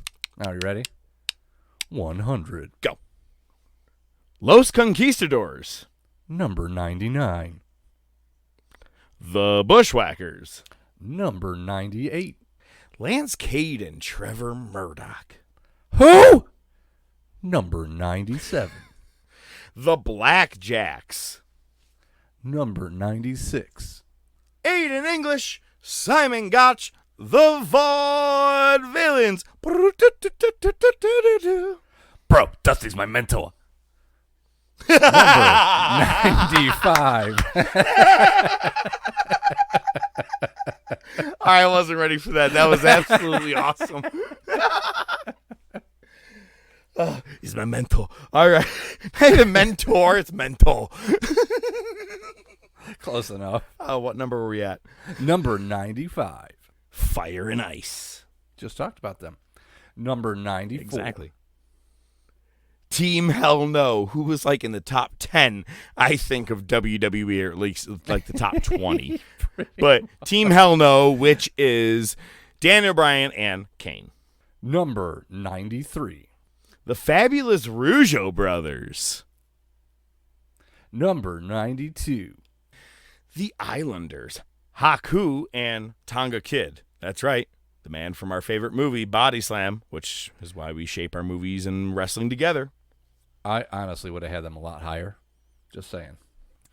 Okay. Short-lived team. That's the problem. Fair enough. I can get down with that. Number 91. How about you make your own goddamn list? I'm sorry. Wow, we're only in the 90s. Let's not argue this early. Go ahead. 91. Money. Yeah. JTG and Shad. Crime Time. Bam. Number 90. Second City Saints. Colt Cabana and CM Punk. There you go. Number 89. The U.S. Express, which was Barry Windham and Mike Rotunda. Mm-hmm. Actually, one of my often forgot about tag teams from back in the day. Number 88. The Young Stallions. Number 87. The Basham Brothers. Number 86. Well, don't you go messing with a country boy. The Godwins. Henry O. Phineas I. Yeah. Midian. Slop Buckets and Sonny.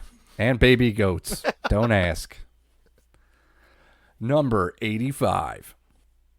Let me ask you, do you think rightfully so? Where they're at? I mean, maybe a little bit higher. I'm looking at 75. Okay. I would have had those flip-flopped at least. Fair enough, but one was a real tag team. The other one only came together every now and then. And what we're talking about is at number 85, Undertaker and Kane, the Brothers of Destruction. While they're a tag team, yeah, they held the WCW Tag Team Gold. I think maybe WWE Tag Team Gold maybe once together, but overall they just came together when they needed to fight off some people. It's no different than Kane and Daniel Bryan in my eyes. Tag teams are tag teams. Yeah, fair enough. But I'm a mark. Sometimes you win, you actually lose. And sometimes when you lose... Oh, wait, wrong movie. I'm sorry, move on. We did that one already. Well, I'm a mark for The Undertaker, just like you're a mark for the next one. So number 84. Steen Erico, which is basically Kevin Steen and El Generico. Or, as we've seen for a little bit in WWE, Kevin Owens and Sami Zayn. Number 83. Trent Seven, Tyler Bate, la da da da da da da, Mustache Mountain. Number 82. This is Rocky Romero and Trent Beretta with Roppongi Vice from New Japan.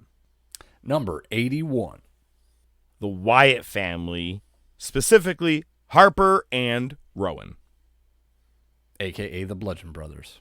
Oh, wait, no, let's forget that about too. that. Yes, you're right. I did forget. Well, but you know what? The Bludgeon Brothers actually won Tag Team Gold, so I'll give them that. Oh, that's fair. That's true. Fair enough. All right. Number 80. Tito Santana, Rick Martel, Strike Force. Yeah, another one that goes under the radar. Just like number 79.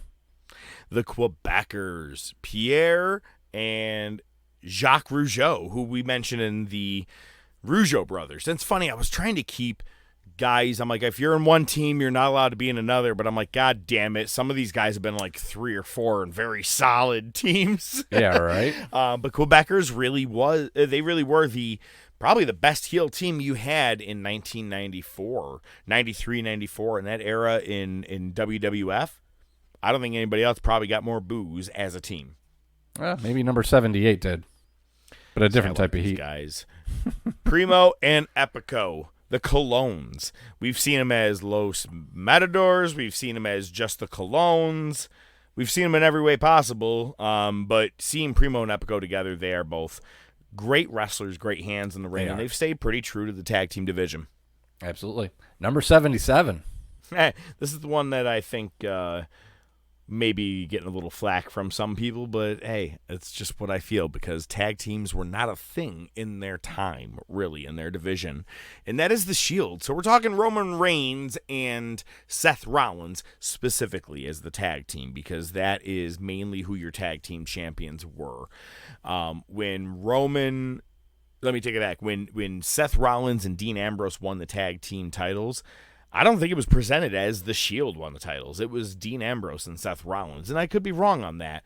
But your main original tag team was Reigns and Rollins as your tag team champions, as Ambrose was the U.S. champion in their original run. Problem is, they were facing the likes of Team Hell No and just put together teams. There weren't real... Maybe they took on like primetime players. They did have the Usos a couple of times, but for the most part, Shield I don't think really had a whole lot in the tag team contributions. Sorry if you don't like that. If you don't like that, let us know. Or let me know, because ODM, I can't really vouch for this. Or he can't really vouch for this. As the ticker continues. Number 76. Oh, you got words. Go ahead. No, you had something to say. No, we're good. I don't think there's much to talk about. I think you summarized it pretty well. They're more of a stable, less of a tag team. Okay, thank you. Number 76. Eddie and Chavo, Los Guerreros. That's the original version of we lie, we cheat, We Steal. That's before that it was ever Eddie's song. That was their thing. And they made SmackDown fun as a tag team. Love Los Guerreros. Oh, yeah. Number 75. The Headbangers, Mosh and Thrasher. Number 74. Alex Shelley, Kushida, the Time Splitters. Great tag team in New Japan. If you haven't watched them as a team, they were fluent together. Great moves. Number 73. Kane and the Big Show. Sounds like a odd pairing, and you're like, really? They made this? But multi-time tag team champions together, and they kind of dominated a good chunk of a year or two in tag team division as kind of a powerhouse group. I was kind of a big fan of them. Again, my list. Go ahead. Number 72. Los Ingobernables. I don't know. Evil and Sonata, man. Those guys from LIJ. I can't say that fucking word, man. Los Ingobernables. There we go. Evil Sonata. Number 71.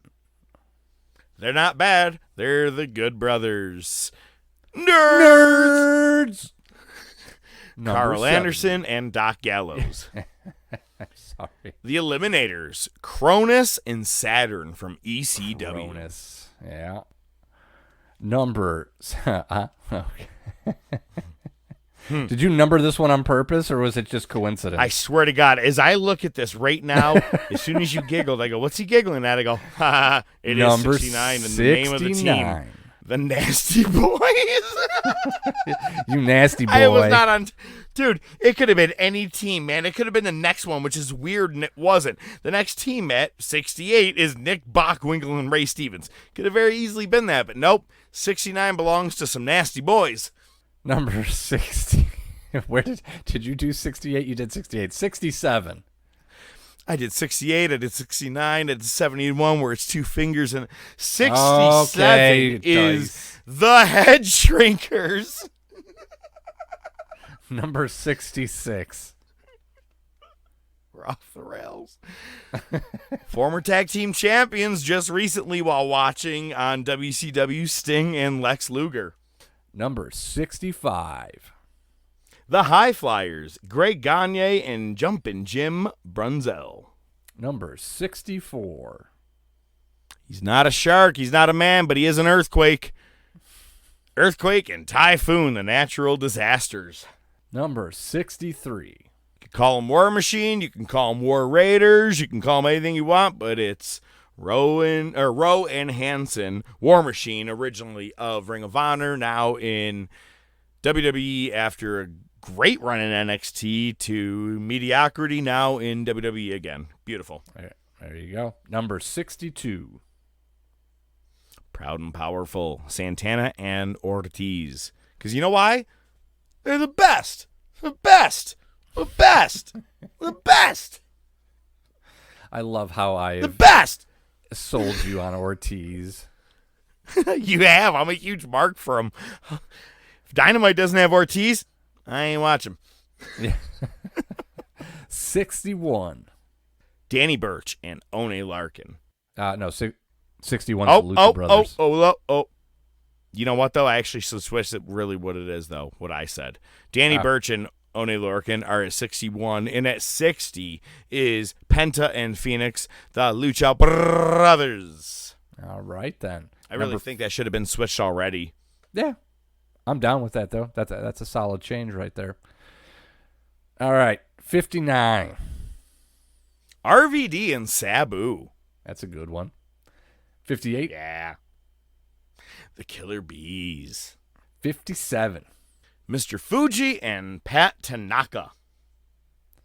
Number 56. A team I absolutely loved when they first came into WWF in the, I'd say, like late 96-ish area.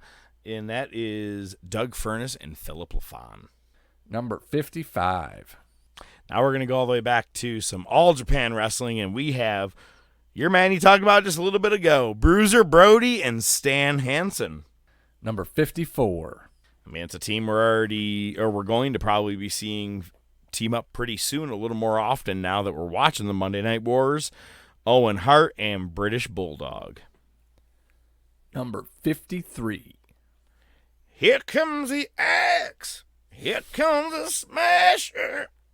Axe and Smash, man. Demolition. Number 52. Why buy it online when you can do it yourself? Sorry. There you DIY. go. Tommaso Ciampa and Johnny Gargano. I mean, come on.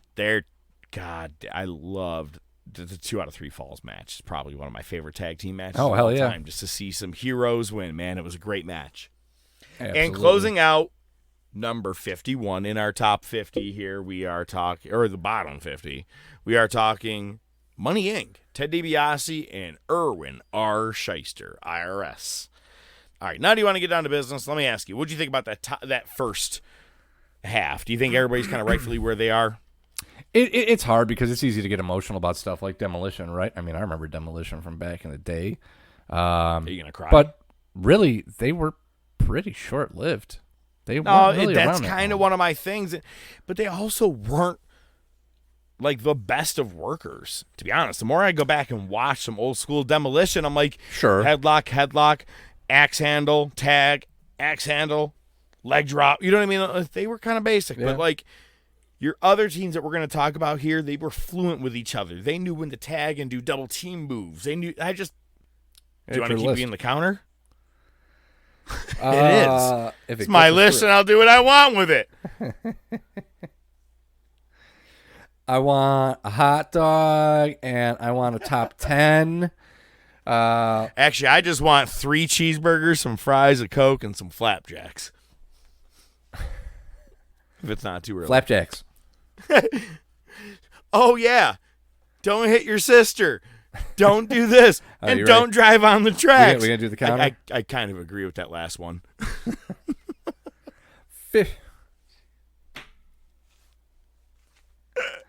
I bet he's going to swerve. Number 50.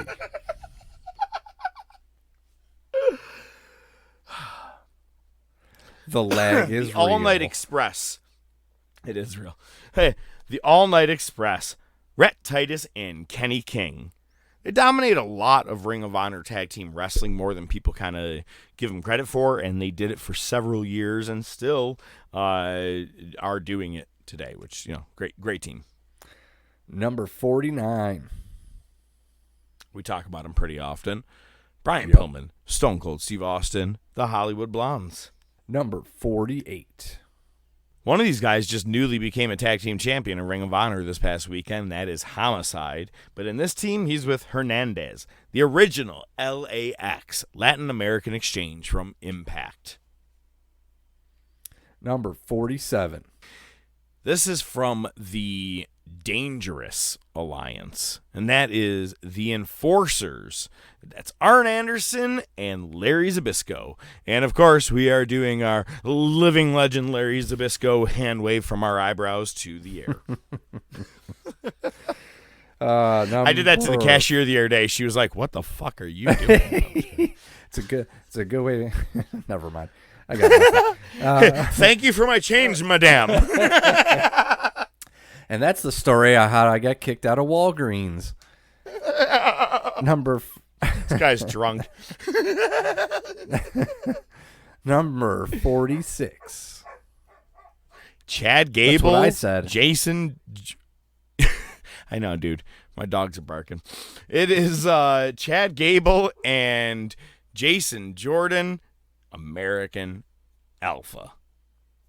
Without some of the teams we're going to talk about a little bit later on, you really needed American Alpha. I think they shaped the tag team. Oh, hell yeah. In NXT. Hell yeah. A touch too short-lived, but I think more fluent than Demolition. Like you said, when it comes to emotions, Oh, absolutely. more fluent than Demolition.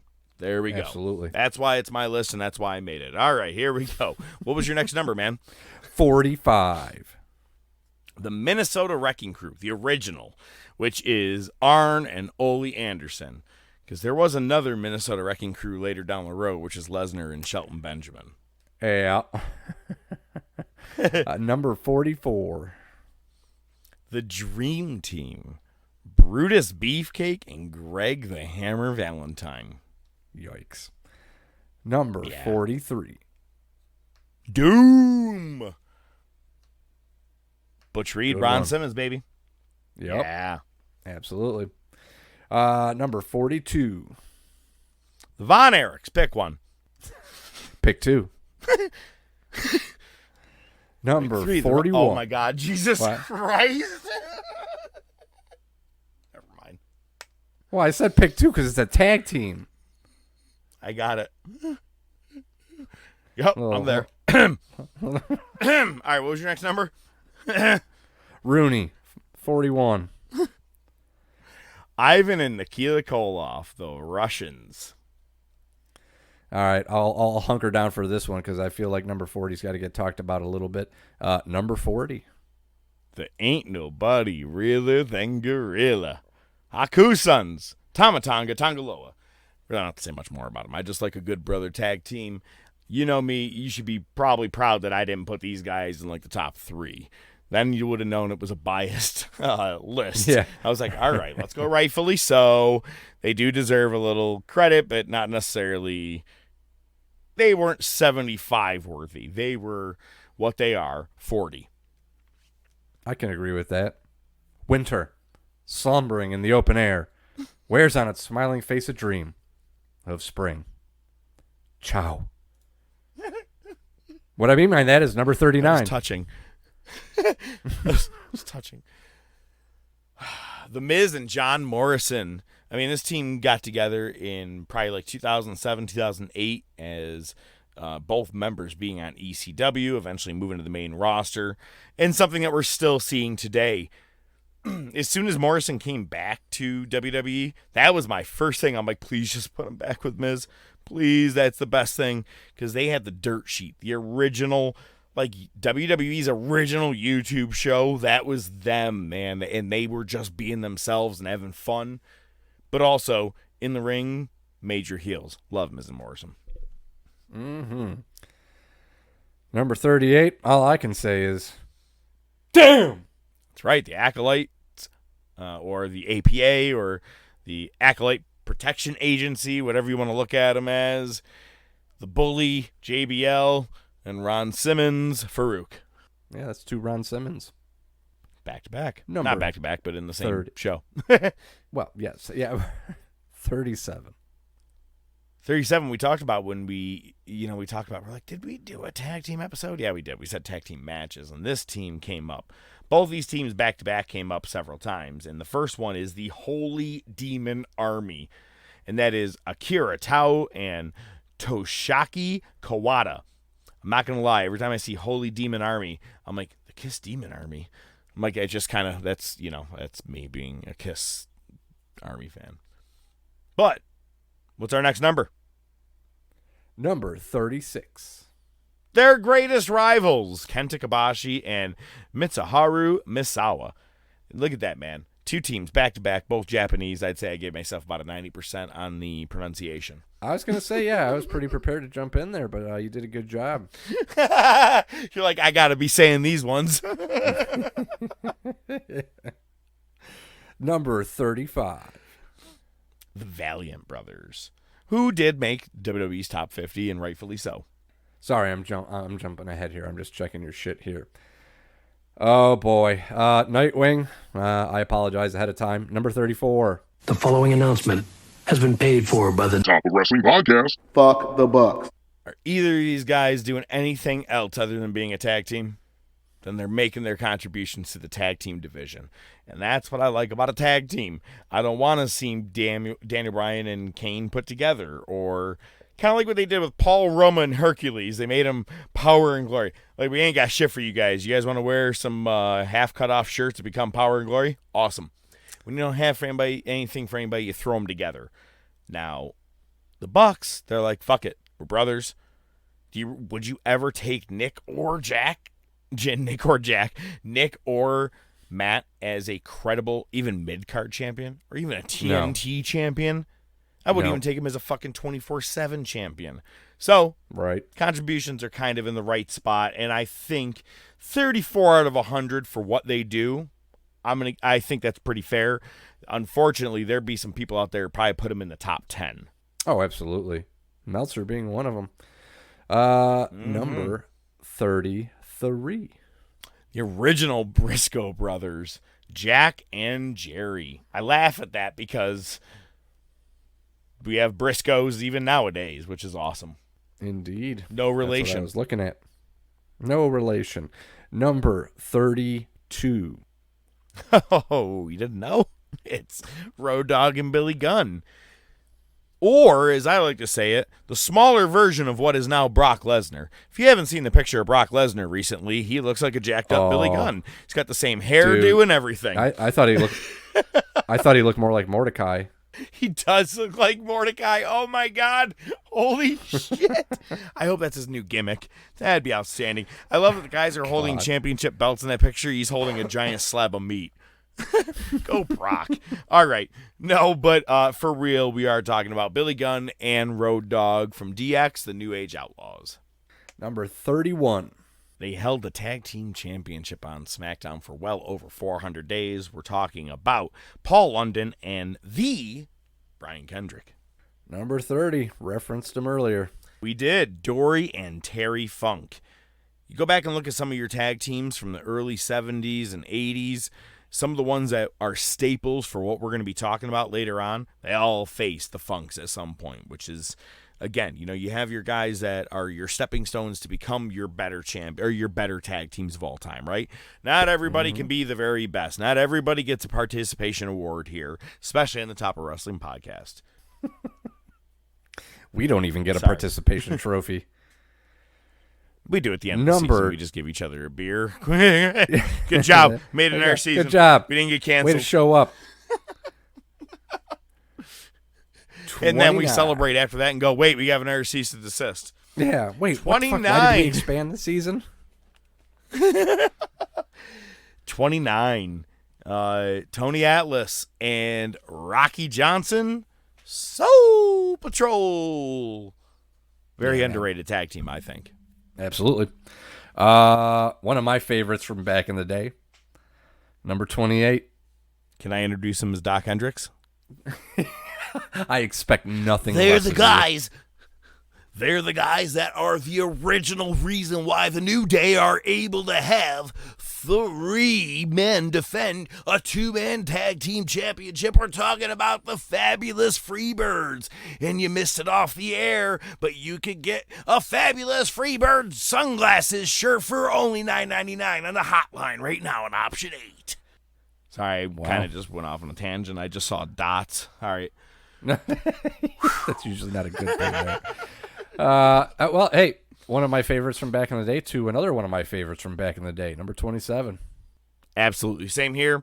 The team that everybody remembers that broke up on the barber shop, but long before that, they were the Midnight Rockers. They got fired. They come back, and they are the Rockers. Shawn Michaels, Marty Jannetty. You know what Marty Jannetty says to people nowadays? Y'all want to see a dead body?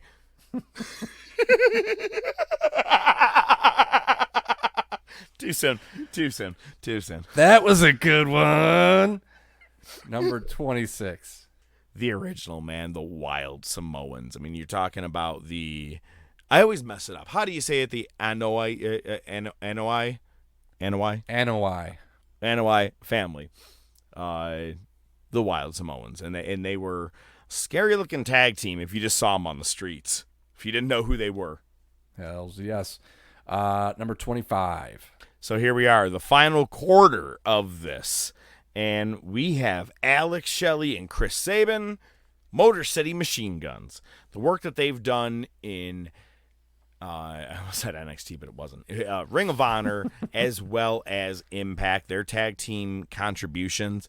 They were a very fast-paced wrestling that wasn't really existing. Yeah, I would say prior to Young Bucks. They were the original Young Bucks, if you ask me. Some of the things that Alex Shelley and Chris Sabin were doing long before the old Bucks came along, or the old Doe, or fuck the Bucks, whatever we call them.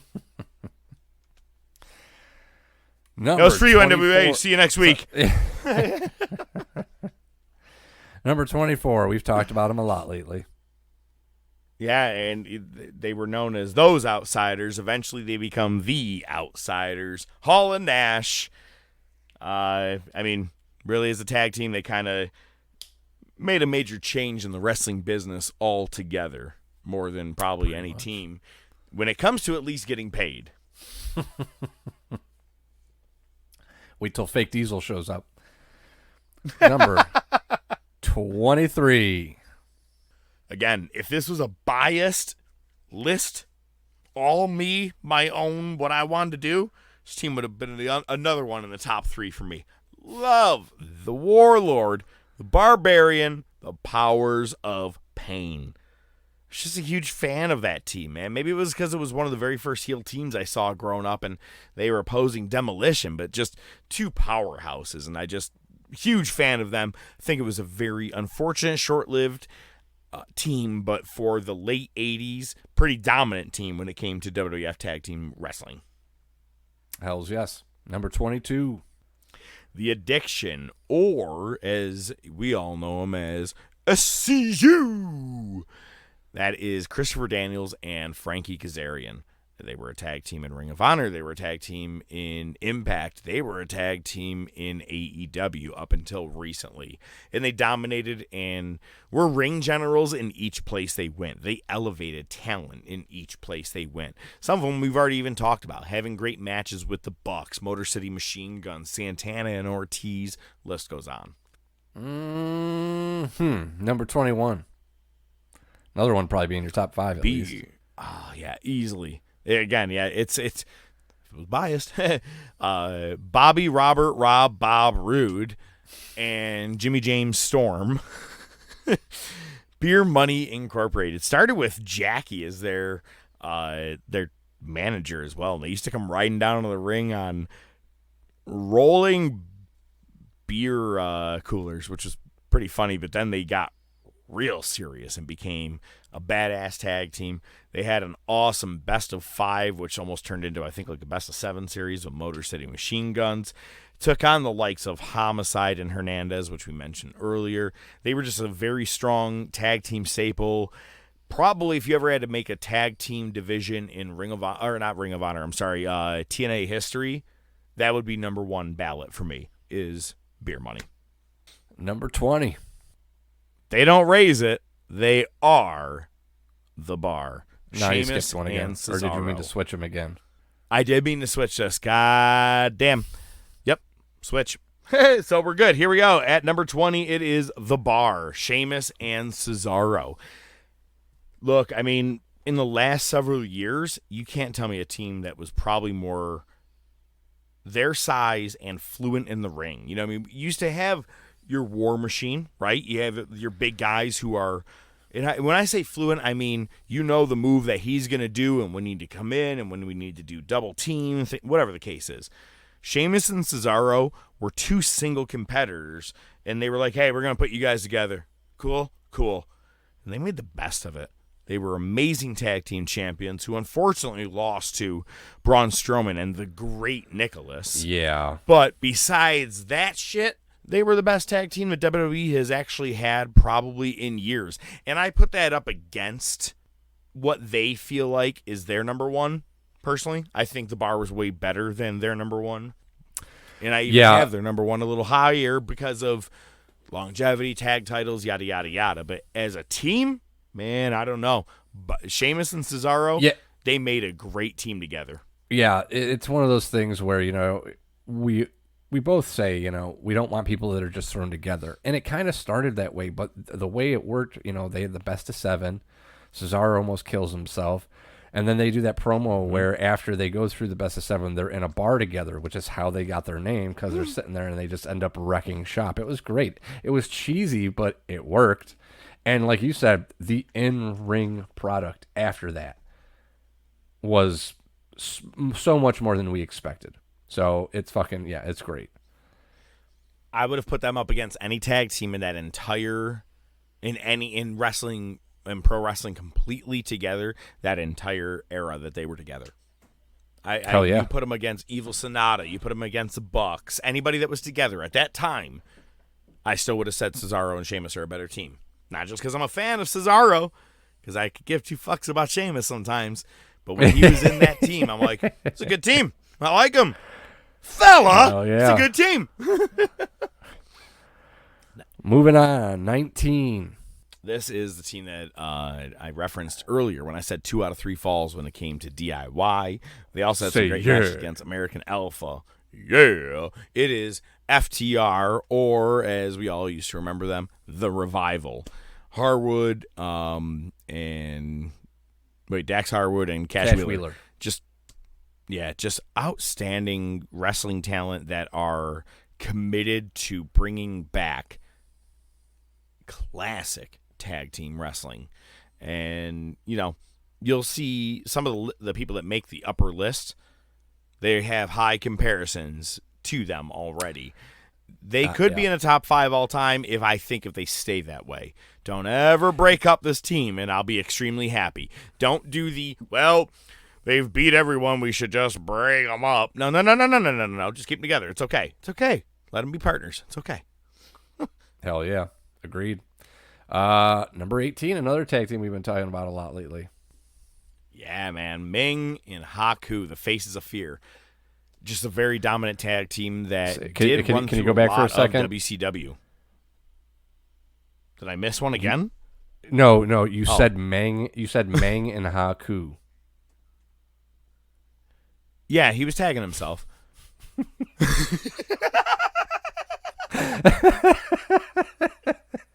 Thanks, man. Good catch. How the fuck does that work? Sorry, I had to bust your balls about that. I'm in. Ming and Barbarian were the Faces of Fear, dickhead. 17. I'll even count the next one, asshole. This is who everybody or WWE thought was number 1. Big E, Xavier Woods, who gets a little rated R, and Kofi Kingston, The New Day. Look, fan of them, think they turned what was a shit sandwich into something amazing. That's not really a term. That's not how you say it, I guess. It's supposed to be shit in the chicken salad or chicken shit or chicken salad. Whatever. Doesn't matter, man. It was poopy, and they made it better. How about that, Mr. Poopy Pants? 2 weeks ago. All right. No, well, man, but here's where I start disagreeing with you. I'm okay with them. I'm okay with them being at this number, but what about you? Go ahead. Oh, sure. Yeah, no, I think the New Day's fine at 17. They've got longevity. They've done a lot of stuff. It's different than the Shield. The Shield was mostly, yeah, I guess it wasn't. It wasn't. I guess you could make that argument, but the New Day have just had more of a sustained run, and they still exist even without Big E. So, but you see, they're much better because the New Day is doing the fabulous Freebird rule, and you can get these New Day T-shirts and pancakes for only $9.99. Option 8. Option 8. Always yeah, going to be option 8. That number is going to be loaded.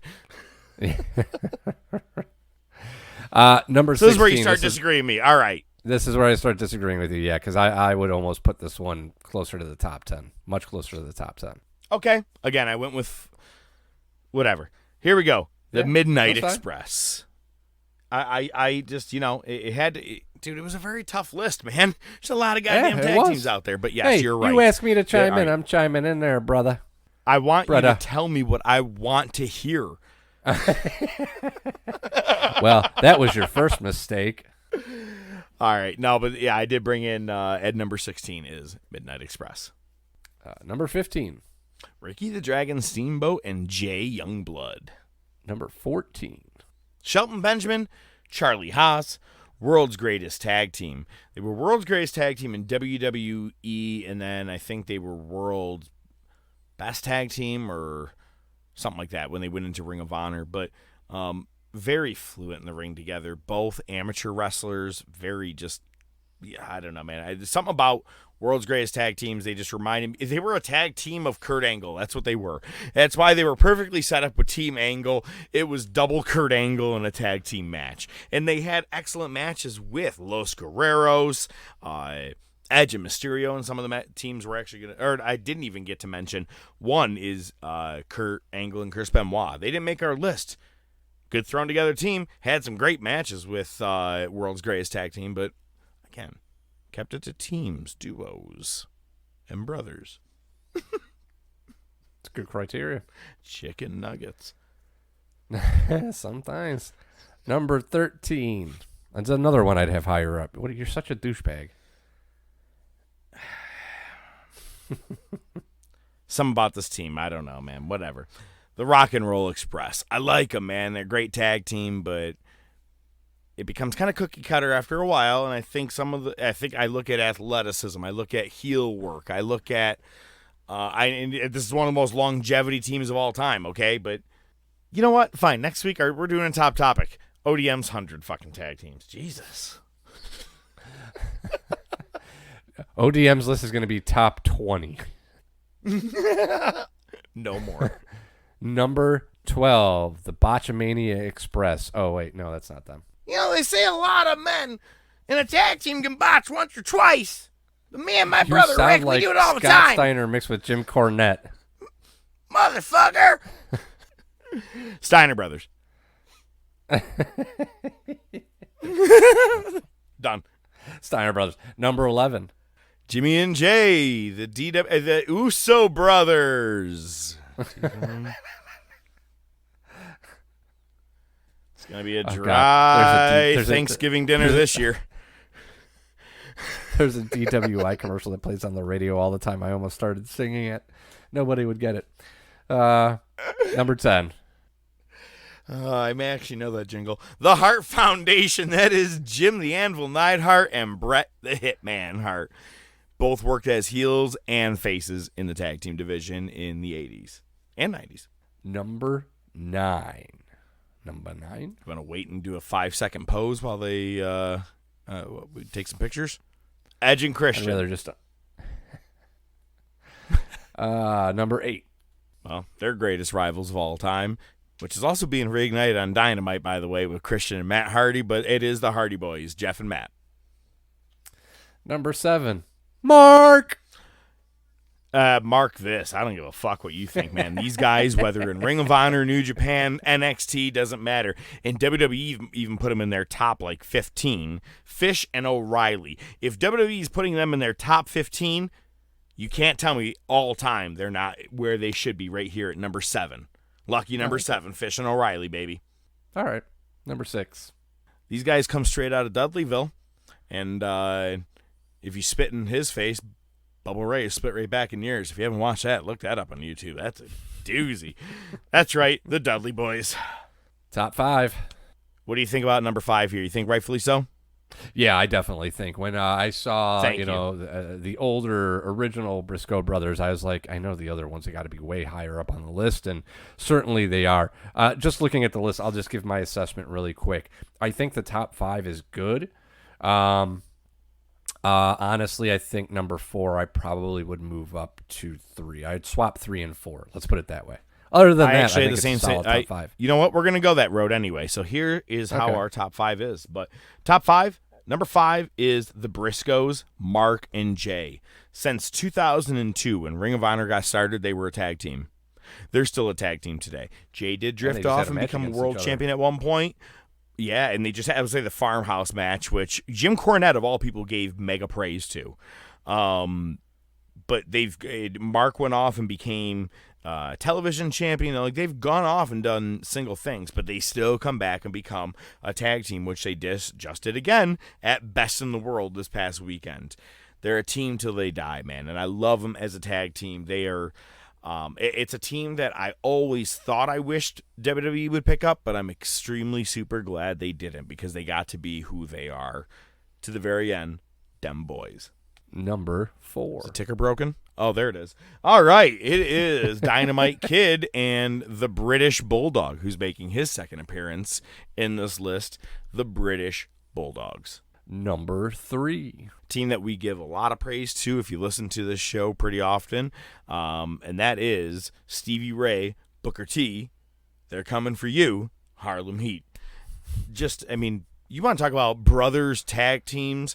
That's actually probably one of the best brother tag teams of all time. I mean, just personally, I don't know. Maybe it was their style that was just a little bit different than everybody else's, and it stood out. But, I mean, how many time tag team champions together? It just unbelievable team. And I think that they held 6, the tag team division together for years in WCW. They were the glue to that tag team division.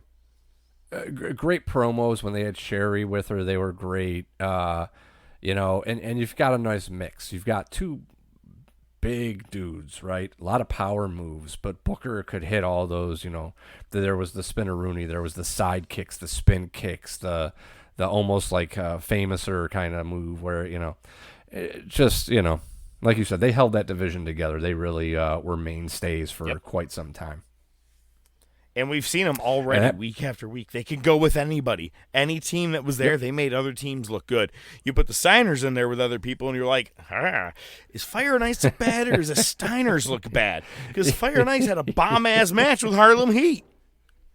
Right? Yeah, they did. And the ring psychology I gotta be honest, there, too. Totally. Absolutely. Especially cheating. Love a good team that can cheat. And to be honest with you, if it was up to me, if this was the biased professor list, who we're going to say at number 2 right here would be number 1. But it's only because I love heels. I'm a major heel man, and when it comes to best heel tag team, I personally feel of all time, you can't talk about anybody other than the Horsemen, Arn Anderson and Tully Blanchard. They're coming in at number 2. And I'm just going to go ahead and say what number 1 is so we can have our debate, see if we're on the same page or not. Number 1 is Legion of Doom, the Road Warriors. You said you were in agreement already of the list, minus how we would flop those two. So I assume you agree. The Faces, Road Warriors, they are America's team, right? Your big team, the tag team that everybody loves no matter what. You know what I'm saying? Like, nobody really booed the Road Warriors unless you were coming out shit-faced drunk in 97. Other than that, everybody fucking loved you. So longevity-wise, face-wise, I say that's why they're in number 1, and the Brainbusters are in number 2. But what are your thoughts? Yeah, I mean, the Brainbusters, are pretty much inspired FTR. I mean, I think they've said just as much. I mean, that's really who you think of when you see FTR as the Brainbusters. And not just because Tully's their manager now and not just because they do the Spike Piledriver. But everybody remembers them, and it's easy when you think of the Horsemen to think of Ric Flair, or even Ric Flair and Arn Anderson, because they didn't make this list because they would just tag together as one-offs as part of the Horsemen. It was Tully and Arn, and you're talking in-ring psychology, cutting the ring in half, being able to cheat without getting caught, playing dirty, doing whatever it takes to win, and being on the same page as your teammate. So yes, I think you could make an argument for them to be number 1. The Road Warriors, I don't think for me it's so much about them being a face and all that stuff. It's just there's a pop named after them. So... And, you know, and you can say it's because they're face, but I think it's just because they're one of the most badass teams of all time. You're talking 2 legitimate tough guys that will fuck your shit up and look super fucking cool. That's just it right there. If you had to make a Mount Rushmore of tag team, you put them in there, right? Absolutely. One of the main reasons you put them in there, right? And I got to throw this out there, is Hogan and Cena are going to be your general... and Stone Cold are going to be a part of your general Mount Rushmores of single wrestlers, right? Because they were the top guys, right? That's what you're going to hear every now and then. Merchandise. LOD was a giant merchandise seller. I haven't seen anybody other than New Day. No other tag team really sold merchandise the way LOD did, man. They had the spikes that you could get in WWE. You can get the T-shirts. People would paint their faces. Just... crowd-wise, I don't think there was ever a more over team than the Road Warriors. How dare WWE fucking say that Kofi, Xavier, and Big E are better than Animal and Hawk? What the hell are you smoking? You know what, Vince? Put yourself in that fucking performance center each week and start just looking in the mirror. That is another episode in the books from the Top of Wrestling podcast. We appreciate you being with us again each and every week.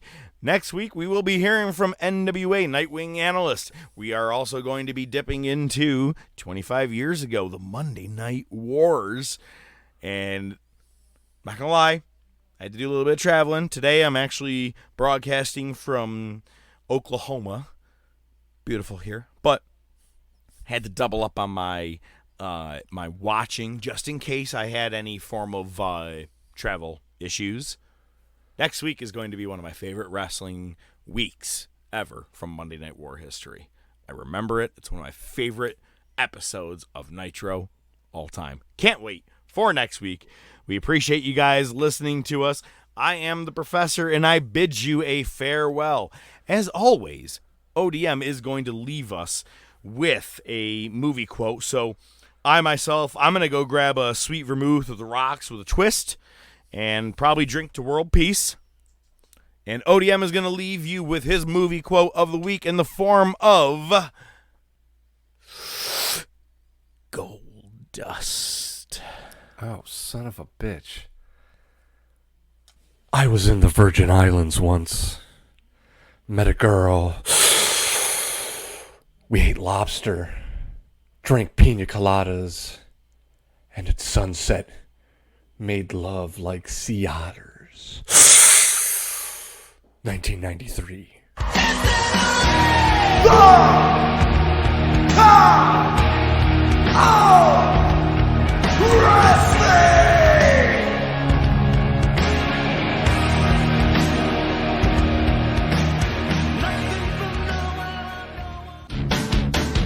The Top of Wrestling Podcast is brought to you by The Top of Wrestling Podcast. Your hosts are the Professor, Mark Fantasia, and ODM, Joe Rizzo, with special weekly segments by Nightwing the Analyst, Rashawn Hilton. Without your continued support, it would just be some guys talking wrestling. Feel free to interact with the show on Twitter, YouTube, Facebook, and by email at thetopofwrestling@gmail.com.